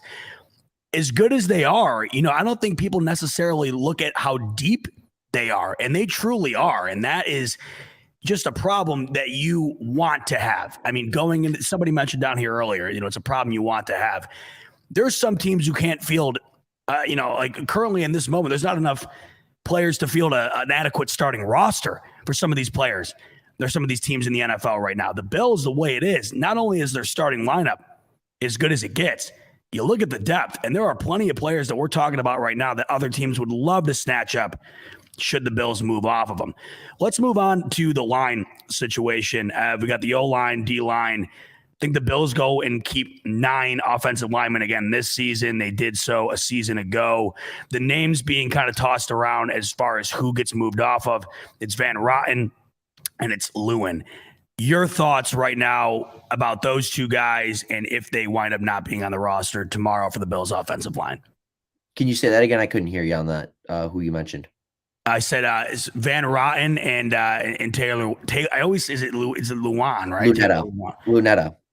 What Luan's the tackle for Tennessee. Lunetta. Tunetta. Okay, my bad. Tunetta. My bad. So Greg Van Roten and Luan. Yeah, you know what? I don't know why I did that. All right. So you have Luke Tunetta and Greg Van Roten. Obviously, Greg Van Roten is a veteran in this league. He's played starting minutes and starting moments for the New York Jets. And I know the New York Jets, not the greatest team in the world, but he has been a starting guard in this league. He's played starting. He's had starting minutes in this league. Overall, I think it's hard for him to make this roster when you really crunch down everything. But now Luke Tunetta is a draft pick. I think Luke Tunetta probably makes the practice squad. I don't think Luke Tunetta has a spot right now on this roster. Luke Tunetta would be a guy that you throw in the practice squad and just kind of let him develop and see what he has next year. But when you're looking at this O-line depth chart, it really is sensational, like how deep this O-line is in a good way. I mean, compared to where it was, you know what I mean? That's the other thing. Yeah, no, because I'm pretty sure I have us keeping obviously Deion Dawkins, Mitch Morse, Spencer Brown, Saffold, Bates, David Questenberry, Tommy Doyle. So that's 7. 8 being Greg Mance, Bobby Hart being 9, and then obviously Ike Butker being on the PUP list. That would be 10. But as of right now, I have us keeping 9. And yes, Bobby Hart's making the roster, everybody. Yep. I know I've been on every BF show over the last week giving my praise to Mr. Bobby Hart, but he's versatile. He plays his position fairly well. McDermott and Bean value that. He's going to make the roster. even if you guys don't like it or not. Let's talk about D-line real quick. We'll switch from one side of the ball to the other. I think there's a lot of young guys that could potentially have made this team if the Bills weren't currently just so stacked right now at the D-line. And I mean, that's just crazy to say in itself compared to where this seemed to be not too long ago. But they have incredible young players at this position, as well as a new veteran presence. So you look at guys like Prince Emili and Mike Love, who, Brandon Bryant, they had their fair share of great plays this preseason, but there's a handful of these young guys right now, Evan, on the D-line that there's just not going to be an ability to keep them. Yeah, I mean, when you're looking at this roster overall on the D-line, I think there's 9 players who honestly are just locks. I think if you were the Bills coming into preseason and training camp, you had, like you mentioned, your number system. You had your number in your basketball tryout. Right. The Bills have 9, 1 through 9. They're going to give their guys, Vaughn's 1, Ed's 2, etc. Shaq Lawson's probably number 9. But when you're after that, number 10 is probably a guy like Eli Anku. Number 11 is probably Brandon Bryant. I think those guys aren't going to make the roster, sadly. Right. As good as they have been in preseason, the penetration and the versatility on the defensive line, being a big body interiorly and, getting to the quarterback and making big time plays at the line of scrimmage just isn't enough. Because when you look at this roster, Jordan Phillips is coming back. 2 years ago, he led us in sacks with the 9.5. Shaq Lawson's back, 6.5 sacks just, a little bit ago, 2 years ago with the Bills. Again, had a great preseason outing against the Broncos. But yeah, on this D-line, I have Von Miller at Oliver, Rousseau, Settle, Basham, Daquan Jones, Epinesa Phillips, and Shaq Lawson. And I think everybody's got that, right? I mean, there's no other way you can really paint it. I think outside of the quarterback room, I think that room in general is just kind of a safe lock-in. You just name 9 guys, everyone listening or, everyone doing their own thing. They're like, okay, that's a lock. I'm not going to disagree there. Exactly. Maybe you would like to see this guy make the roster, but it's just not happening. Bingo. One area that I also think has a pretty set in stone depth chart right now is linebacker. I think, of course, Balin Spector, after what we have seen this preseason, is going to make the team. The one guy I think they wind up walking away from is Joe Giles Harris. You look at the linebacker situation right now, 6 guys, of course, come to mind. Tremaine Edmonds, Matt Milano, Terrell Bernard, Tyler Medikevich, Tyrell Dotson, Balin Spector. In your opinion, Evan, Balin Spector has done enough this offseason to make the team, yes? Man, that first performance he had against the Colts really just showed me something. I'm like, this guy was, a late round pick, and we didn't know much about him. We just kind of had to wait and see him in a Buffalo Bills uniform to showcase his talents. You're going to see it in, training camp. You're going to see his film in college. You're going to see all these draft experts saying he does this, that, and the third compared to other draft prospects. But then you kind of see that all unfold on the football field. You see it in live game action. He wrapped up 10 total tackles against the Colts. He looked like a breath of fresh air against the Colts, right? It's something we haven't seen. Yeah, right. Fresh there we go. There.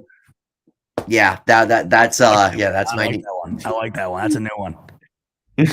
Mark it down. But 19 mark. New catchphrase coin. No, but I know what you're saying. I mean, it definitely. Yeah.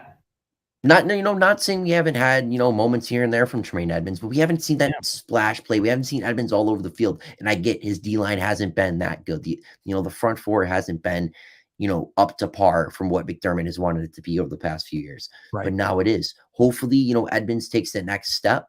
But from what I saw from, Balin Spector, it was good. Like, it really was good. And a guy like, Andre Smith, I think he comes back, after his 6-game suspension for PEDs, and then he might bump Spector to the practice squad. I'm not exactly sure, but overall, yeah, I definitely agree with your 6 linebackers on the roster.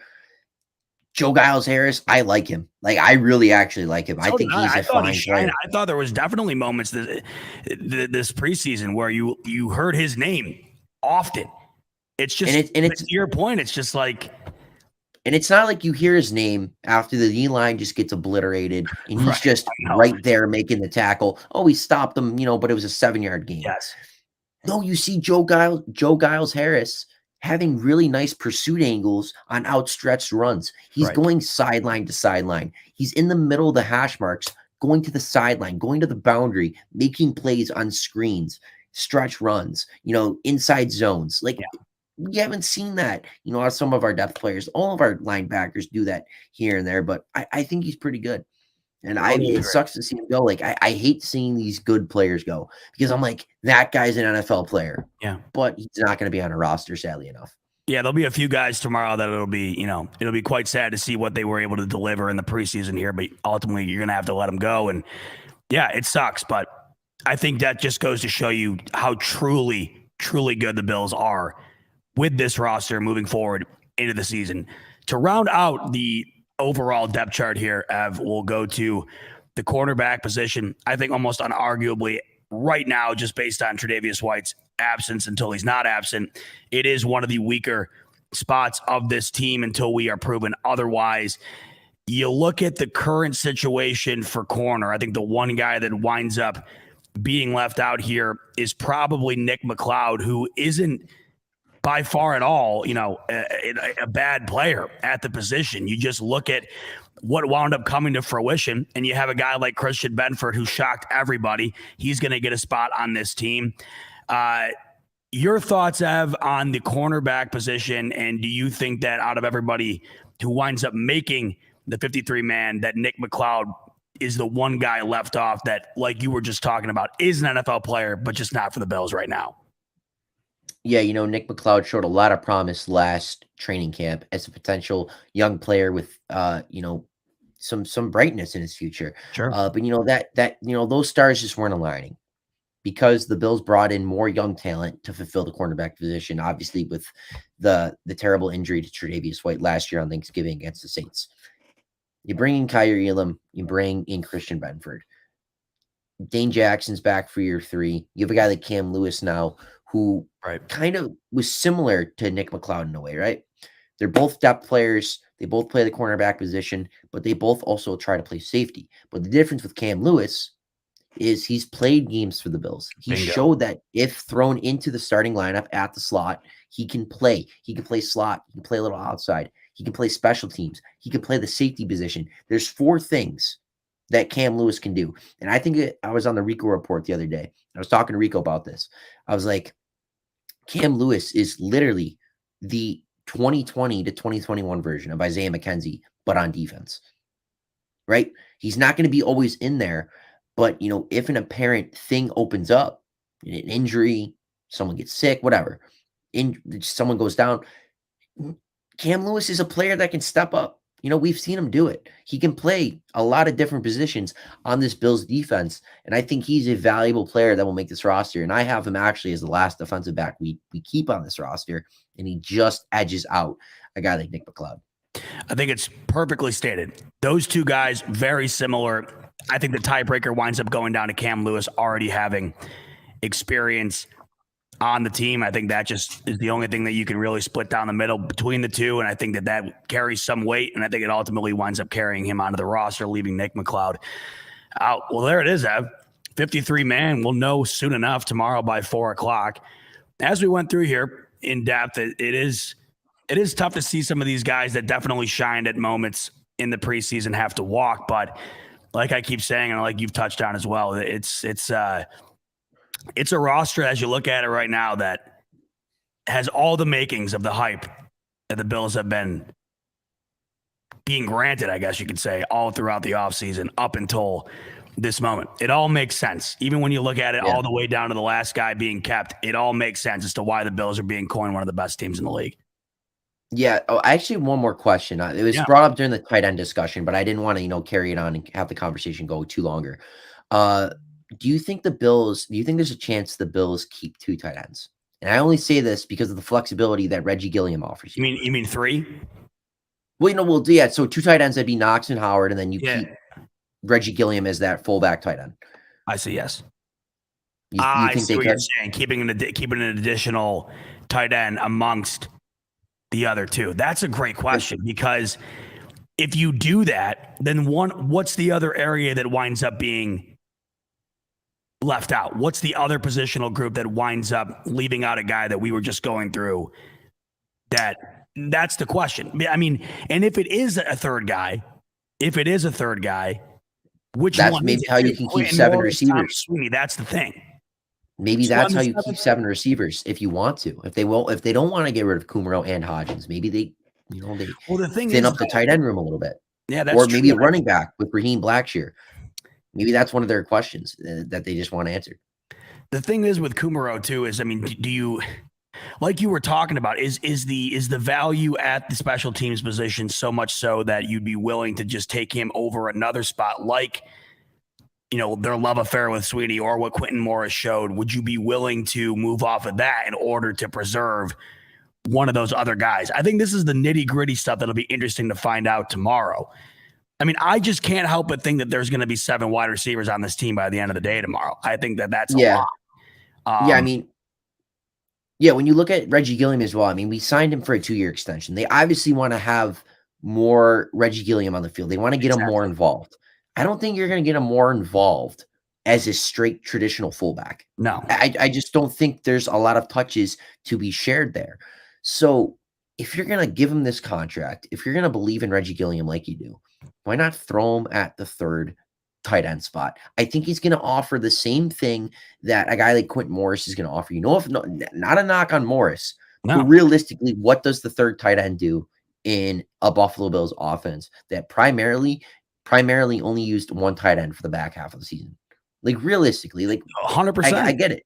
We're going to use more 2 to 3 tight end sets, but Reggie Gilliam has shown he's a good pass catcher. He can block. He can throw a chip block. He can stand up and, take, a safety or a linebacker coming at him. He can do certain things as a fullback tight end mix. And I think it's just that versatility of, trimming down your roster in a good way. I agree completely. These are the little things that will be interesting, and it will also be interesting to see who those few guys are that you'd like to have around, but are ultimately going to wind up taking off. So interesting stuff. Thanks for the insight, Ev, as always. Evan, always, if you're not paying attention, and I'm sure you all are because Evan's been all over the place, Evan always has great insight on all the nitty-gritty stuff when it comes to these players. And tomorrow we shall know for sure how it all winds up panning out. But I've dog 10 days, baby. I cannot wait. Ooh. 10 days. What's your game plan looking like for the game? You got a nice party set up? You tailgating somewhere with the family or friends or whatever? So the Thursday, ultimately my excitement, of course, you can't overlook it. I'm more excited for than that Thursday night, but I'm really like jonesing to get in there for that Monday night. And I know you feel the same way. I just can't wait to get in there, because as awesome as the opening game is, it's always better when you're actually there. But the Thursday night, so it's weird. I'm out of town this weekend. I come back. I'm coming back just to watch the game with my dad. Because if you've been listening to me for a while, that is my essential. Have to be at the house unless there's a completely unearthly circumstance. So watch the game with the folks at the house, and then I got to catch a flight to Denver the next night. And then I got to get back hopefully ASAP to watch. Because Sunday, the slate of games on Sunday, this week 1 of Sunday football, I mean, has it ever been better? I mean, you include that with the Bills Thursday night situation. It is unlike any opening weekend I think I've ever seen as far as just games on paper are concerned. I mean, right down to the fact that like Baker Mayfield's playing the Browns, like games you don't even care about have some reason to have an extra flair to them. It's incredible. Yeah. Also with Russell Wilson, playing against Seattle with Denver now, it's gonna be outstanding. Just the slate of games we got. Here we go. Boom. Hey, why not? I mean, at the end of the day, you know what? I played soccer in high school. I got a couple, college offers. I can punt the football. I mean, I'm not saying I can punt it, like some of the NFL punters, but if you need a good 50 yards, maybe a little roll to get that 55, I can do that. I mean, Evan, if you can go out there and punt, and then you can come back on the show each week and give us a little inside scoop as to what's going on in the locker room too. I mean, we really could be off and running here. We could really be onto something. Be awesome. Yeah, no, I mean, I might throw a shank in here and there. Hey, you know what? Every great punter's had one of those. You know what I mean? Better than I could do. I remember doing the punt passing kid as a kid, and I'm like, you know what? Forget it. By the time my leg got in the air, I'm like, I'm not even going to bother doing the passing and the and the other kicking thing. And then the T thing, I was just terrible at it. Anything to do with the legs, including running, not me.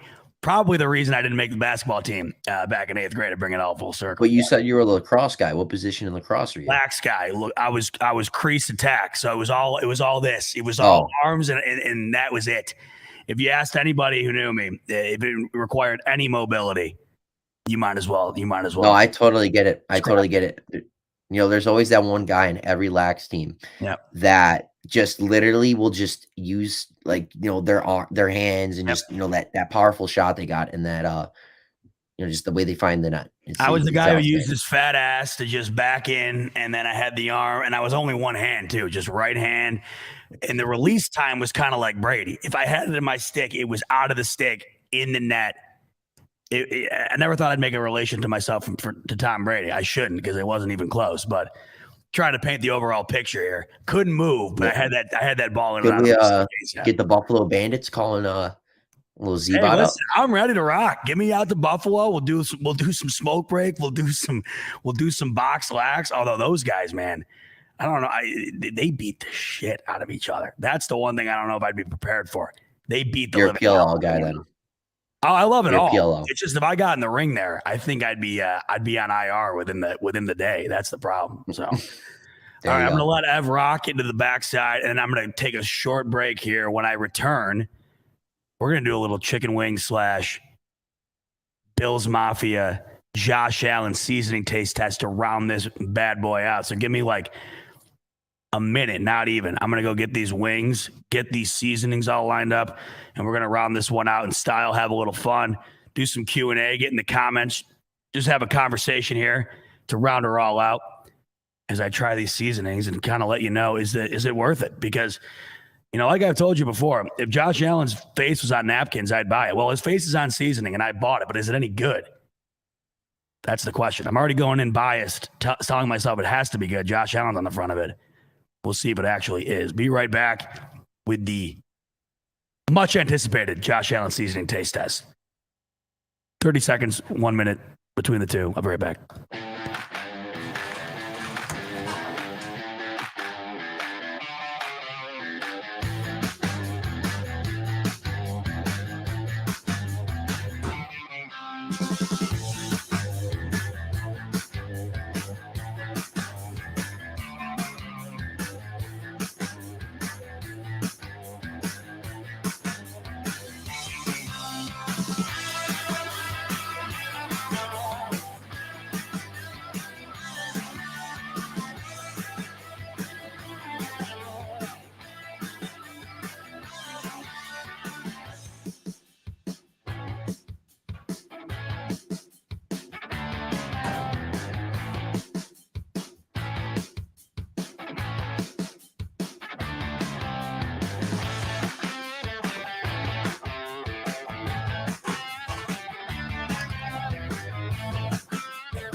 All right, let's get into it, baby. So Josh Allen, I don't know. I mean, I don't know if a lot of you guys are.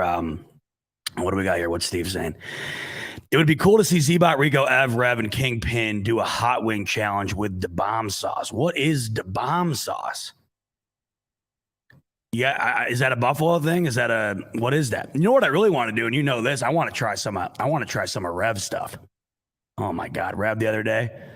Ev knows I can see him in the back. He'll relate to this. He was sending pictures of his burgers. Holy crap. I mean, my God, he's got to stop with it. He has got to stop teasing the boys. Rev's in here. He's got to stop teasing the boys. The other day, he sends in this video of, or not a video, a picture of this burger he whooped up. And it was just like, dude, what are you doing to me, man? Why do you keep sending this in? You know, I'm like, I can't, like, just save it until you get up here. I can't keep looking at it. I can't. And I got a feeling because Rev's got that secret sauce that he uses. He's got that secret seasoning.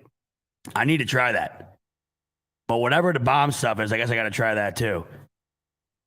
Now, you guys all got different recommendations in here. What the hell is this? Don't eat the bomb. I got some of that acid. Oh, well. What kind of acid we talking there, Humble? We talking about that super hot sauce, or are we talking about that super psychedelic sauce? What are we talking about here? I don't like when it's too hot. It needs to be enjoyable. Oh, I see. Steve saying it's from that Hot Ones. You know who loves that? My girlfriend. She watches that like every night. She falls asleep to it. I don't know how she does it.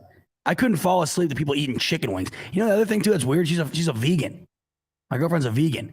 And she falls asleep to that dude and whoever the guest is eating chicken wings. Very odd. I would just be way too starving. I couldn't do that. All right, which one should I try first? We got 3 different ones here. Now, first of all, you know me, sucker for marketing, sucker for branding, all this crap. I mean, I how much money have I pissed away? I have no idea. My mom bought me these. Shout out Mama Bell. She took care of me on these ones because I don't like going to the grocery store. I hate it. I try to avoid the grocery store like the plague. Hate it. I hate going in there. I don't know why. I just absolutely hate it. But if you do go into a grocery store at any point, recently or, right now, I guess, but I don't know what the hell I don't know why I'm having a freaking aneurysm right now. If you go into a grocery store right now that's in upstate New York, Western New York, Buffalo, Rochester area, whatever, you are going to find an aisle that is just dedicated to Josh Allen. I mean, it is just the Josh Allen aisle. You got the Josh Allen cereal. You got the Josh Allen hot sauce. You got the Josh Allen seasoning. Now, I've tried all the other ones. The seasoning is the last of the bunch I haven't tried. By the way, if you think this looks interesting, and if you don't live in the area especially, you're going to want to get in on this. I'm doing a giveaway. I'll pull that up right now, I guess. I'm doing a giveaway over on my Twitter. I'm giving away what I like to call the Let Josh Cook bundle. I am giving away the seasoning, and I'm giving away some Josh's Jacks. So Josh Allen has the cereal, and he had the blue version come out. That was the OG. He had the Color Rush variant come out last year, and now he's got the away variant out, and I'm giving it away right now. So all you got to do, go over to my Twitter, @ZackB22, find this post. All you got to do, rip it a retweet, and you're entered. That's it. I've been doing a few giveaways. Just gave away a Diggs Funko Pop today. Gave away an Ed Oliver jersey last week.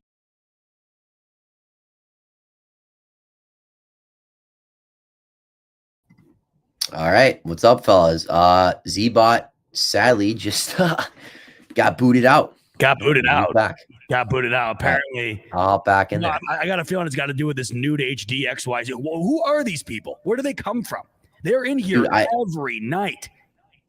No, like I'll literally, before I head back out, I'll literally just be, because I'm manning the comments and whatever. I'll just look to the side for a second, like my dog barks or whatever. And then bam.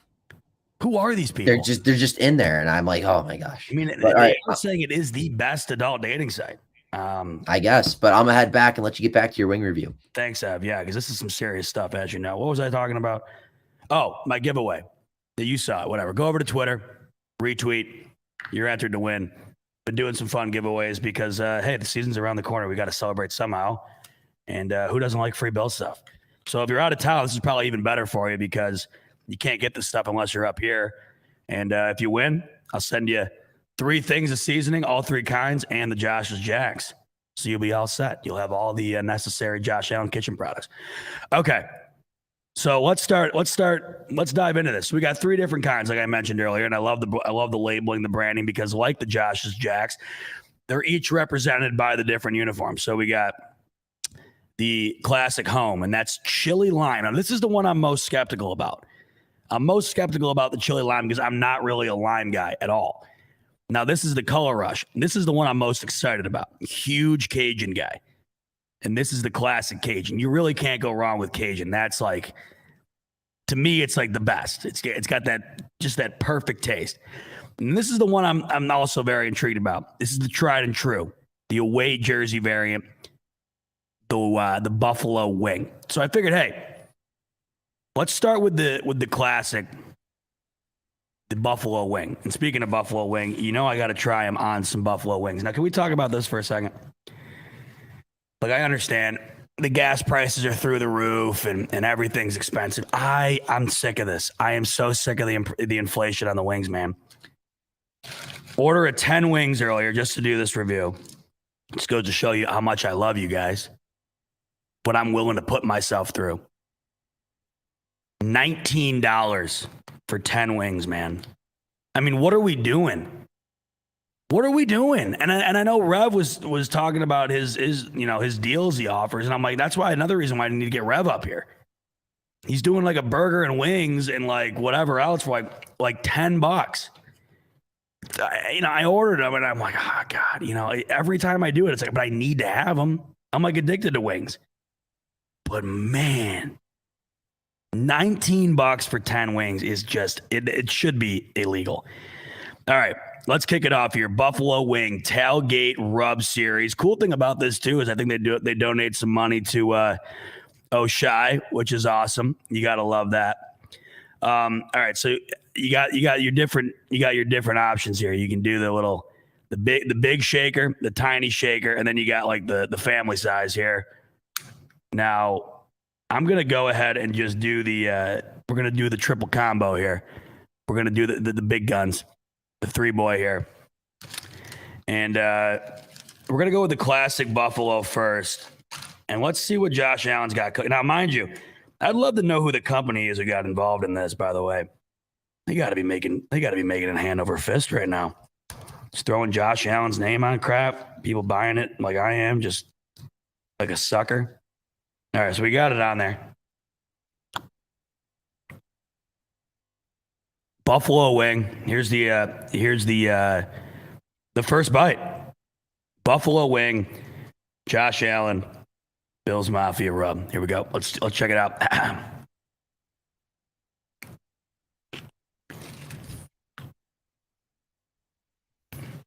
Okay. I mean, look at this. Look at revenue. You're getting a Rev's Classic single and a 6-piece for less than I got the 10-piece for. I mean, that ain't even right. Yo, Jeff, I got to come down to the coach. You're right. What are we doing? You're doing 10 for 12. You're going to be seeing me soon. I didn't know that. Folks, this is damn good. Let's try it again. Another quick bite here. Oh yeah. Yeah, no doubt. I'm in on that. It's spicier than I thought it would be. And it actually does kind of taste like it's got that wing vibe to it. It's got that wing vibe to it. I like that. And what I like about this stuff too is I'll put this crap on everything. I'll put this on like eggs and stuff. Especially with Josh Allen, I mean, I'll be probably putting this in my my morning coffee before the games. All right, let's go to the next one here. This is the classic Cajun. This is the one. I won't sip on water, Rico. I got one next to me though. It's not that hot. I'm not like you. I'm not flagging the waitress down trying to get my sour cream and my milk after my excursion to Barbell. If Rico was here right now, he'd be flagging down the waitress trying to get some sour cream for these bad boys. He wouldn't even be able to taste the seasoning. God bless him. Okay, Cajun time. Underrated. Cajun, underrated. Like, not often that you're like ordering that, I feel like, for wings.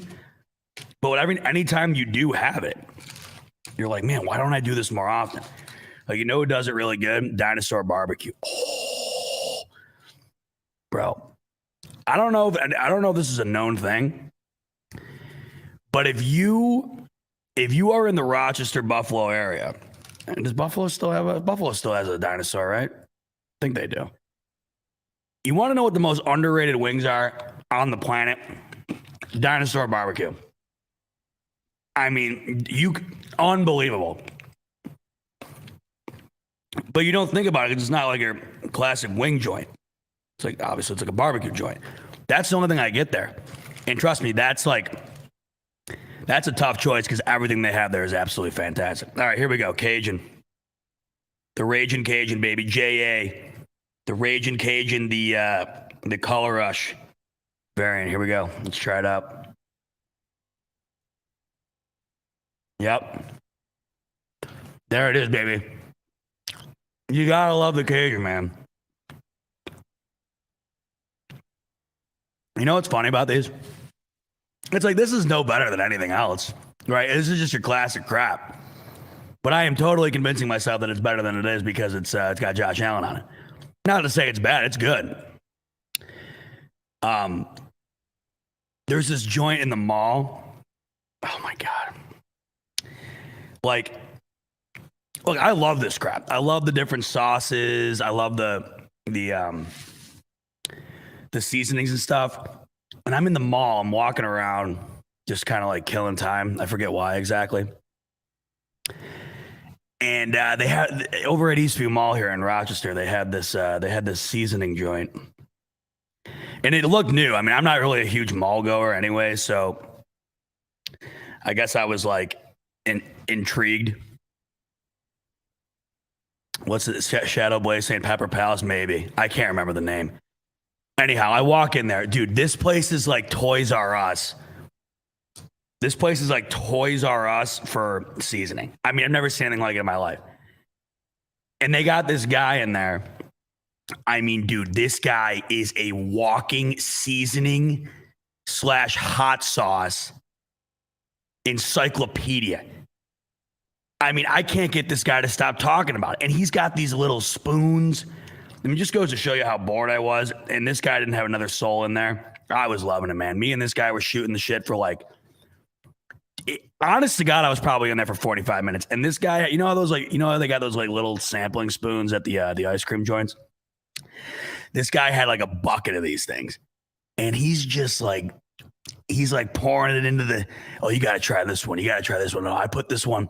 He's telling me, I put this one on my, omelets. I'm like, dude. And he's dumping the sauce into these little spoons. And I'm just sitting there doing like shooters of hot sauce. And then he's got like these chips, and you put the seasoning on the chips and you eat those.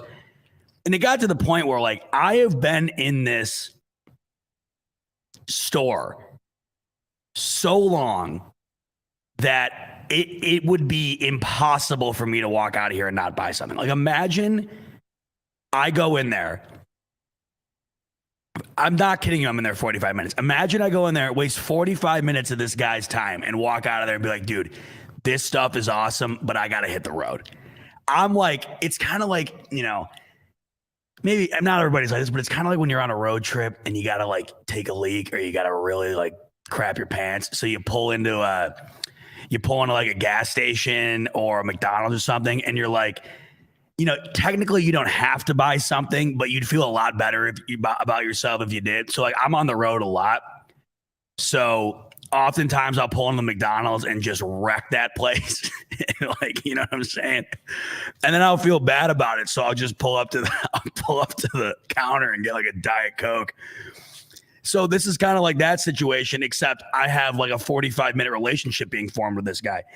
So he showed me a bunch that I thought were like killer. So I'm like, all right, you know what? This dude's super awesome. This joint's really cool. I'm going to eat this stuff anyways. I never looked at the prices. And at this point, it was irrelevant because I was not going to be able to leave there without something.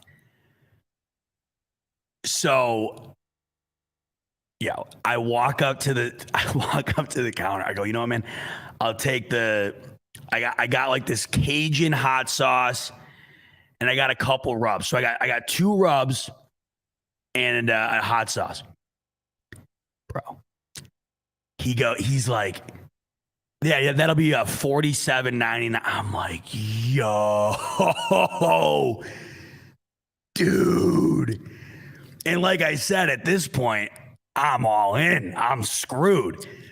So I got to pretend like I'm, you know, Jeff Bezos. I'm like, oh, $47.99, you might as well be giving this shit away, man. What are you doing in here? Swipe the card. I walk out of there. I mean, I feel physically sick. I'm like, there is no way I just spent $50 on like salt and pepper and hot sauce. And it'd be different if the quantity of it was large. This shit was gone in like 4 days. Mind you, I'm sure my dad probably ate half of it without me even looking. This stuff was gone. Gone. And I got to tell you, that weighed on my mind for days. Just goes to show you how much of a frugal asshole I am. That weighed on my mind for days. I'm like, dude, there's no way I just gave this guy $50 for this crap. And don't get me wrong, it was good. But dude, I mean, that wrecked me emotionally for about a week. I still think about it every now and then. And I got to give that guy credit. He knew he had a sucker in it. He knew he had a sucker in his presence.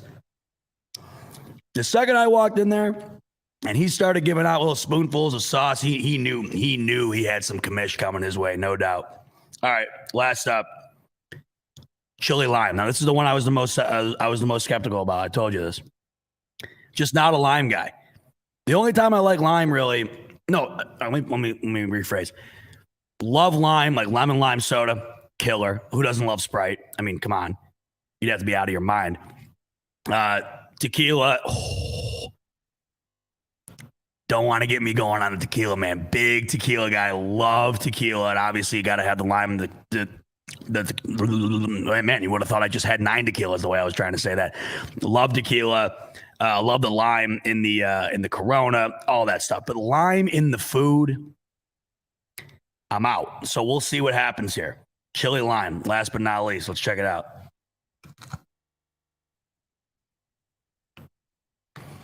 Yeah, I'm out.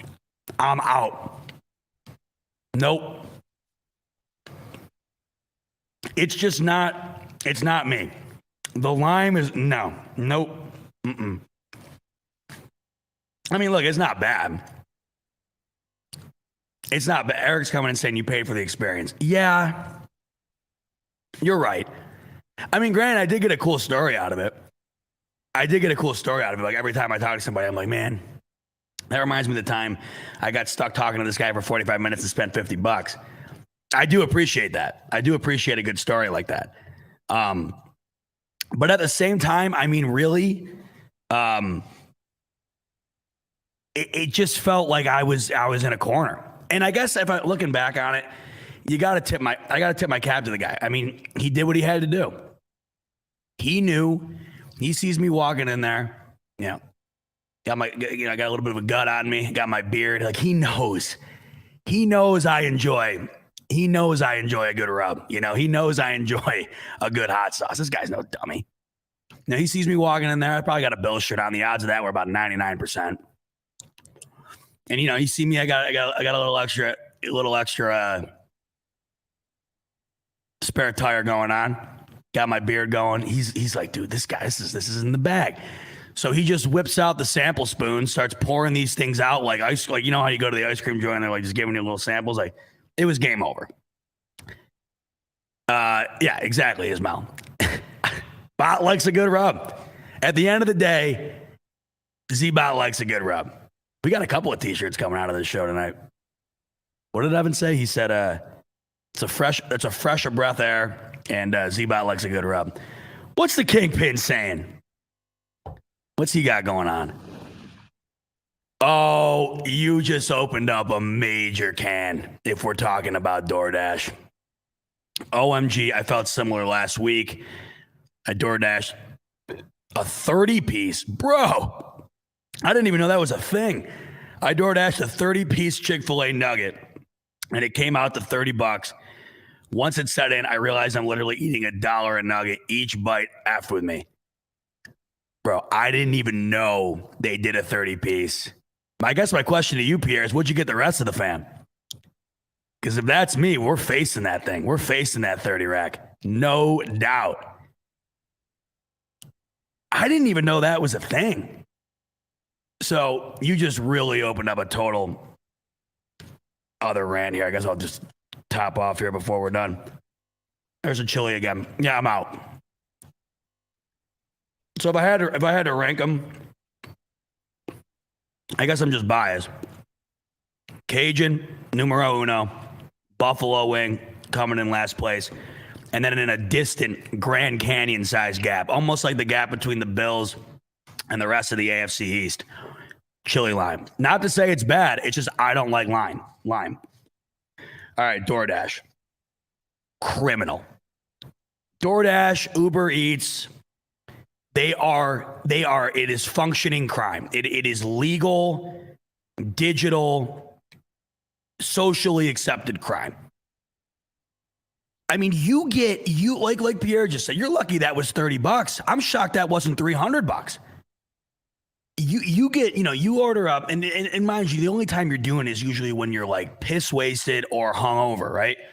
When you're ordering the DoorDash.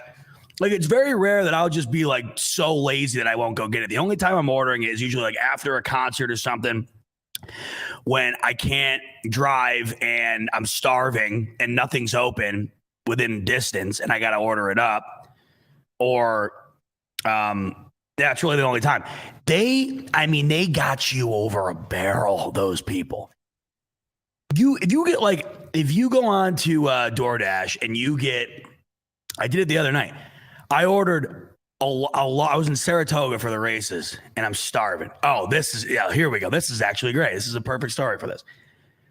So we're in Saratoga for the Travers races, right? Me and all my college buddies. You can only imagine. And we get back to my buddy's house and I'm starving. I haven't eaten all day. And I got to get something. And there's like nothing in the house. And I don't want to eat his food anyways. I want my own thing. So I take a dip into the DoorDash app. Major mistake, because it was inevitable I was going to get something. It was a matter of what and how much money am I going to piss away right now. They only had like 4 joints open. They were all trash, all of them, from what I could tell. I didn't want any of them, but I had to succumb to something. You want to know? You want to back to how just much of a frugal POS that I am. I will only order from a restaurant that offers free delivery. That's it. I don't care. You could literally have like same price. And if one restaurant is serving up like Pizza Hut, no disrespect to Pizza Hut, by the way, I love Pizza Hut, but say like one joins Pizza Hut and one's like a Michelin star restaurant, same prices. I'm going with the Pizza Hut if the Pizza Hut has free delivery and the Michelin star's got a $2.99 delivery fee. I refuse. Because that money's not going to the driver. That's going to some BS. They're already inflating the money to begin with. If you look at the menu for any standard joint on DoorDash, and then you actually go to that place and look at that menu, it's like 25 times higher on DoorDash. And you want to throw a delivery fee on top of that? Forget it right here. No way. It's kind of like when you're ordering something on Amazon. If it's got a delivery fee or if it's got the Amazon Prime, I'm doing the Prime, man. I don't care how much better the other one is. Anyway, it's like, I don't know. It's like midnight. I order this pizza. And the other thing that sucks about DoorDash, you hungry? You're hungry now? Be prepared to wait 3 hours to get this thing, if it even shows up at all, and if they get the order right. So I order a pizza midnight. I'm like, all right, it's in $35 for a large pizza on DoorDash. I mean, what's worse, charging that or me actually hitting the checkout button on that? Both should be illegal on either side. Just egregious, criminal. Midnight, order the pizza, $35, large pizza. I go, all right, just going to kick back, watch some TV until that shows up. Pass out on the couch, wake up at 6 a.m. I wake up at 6 a.m. I look at my phone. I go, you got to be kidding me. 6 a.m., wake up, check my phone, and what is staring at me but a text message image of the pizza on the doorstep. There's a pizza sitting on the doorstep. The guy takes a picture and sends it to me. So what do? What any responsible adult would do. I walk right upstairs at 6 a.m. I grab that pizza right off the front porch, bring it in. I don't even bother throwing that thing in the microwave. I house 2 slices of that thing, back to bed. I told myself there was no way I was going to spend $35 on a large pizza and not at least eat it. And it was not good. and it was ice cold. And I wasn't even really hungry at the time. That's where I was at. In order to mentally justify it to myself, I had to do it. And I was worse off for it. So the whole thing sucked. And to round it out, Pierre, DoorDash, criminal, awful. Okay. So fun little way to round things out here as we hit the 2-hour mark. Once again, these are available, and I have no stake in the game here. This is just my personal thoughts. Classic Cajun takes the cake. Buffalo wing number 2. And then in a distant third, Cajun lime. You can find them all at Wegmans if you're in the area. And if you're not, go and enter my giveaway over on Twitter at ZackB22, giving away these seasonings and the Josh's Jacks. So you're going to want to check that out if you're not in the area, especially because that way you can get what you can't access locally. And hey, it's free. Like me, I like finding the free delivery. And I'm giving you not only free delivery, I'm giving you the whole shebang for free. So make sure to go check that out. Hey, thanks for hanging in with me towards the end of this. Over 200 sat back and watched me rant about DoorDash, eat chicken wings, and bitch about how much I don't like lime. How great are you guys? You're the best. That's another Monday night in the books, another smoke break in the books. Next week, folks, Labor Day evening will be the last smoke break before the regular season. And I can't believe I'm saying this, but next week's show is the Bills-Rams Week 1 preview. I just got goosebumps. You better be there next Monday night, same time, 8 p.m. Eastern, right here on the Buffalo Fanatics YouTube channel. If you can't get enough Bills before then, which I know you can't, we got a full lineup for you this week, as we always do. Rico tomorrow, Rev Wednesday night, and I'm sure Rico will round it out again on Friday night, so always good stuff. But I will see you myself next Monday, Bills-Rams preview. And that point, baby, it's game week. My hair just stood up on the back of my chest. I can't wait. Have a great rest of your week, folks. I'll see you next week. You better be geared up for Buffalo Bills football. Never experienced. Why I hit that? I'm always struggling at the end here. There's the thumbnail. Go Bills. Oh.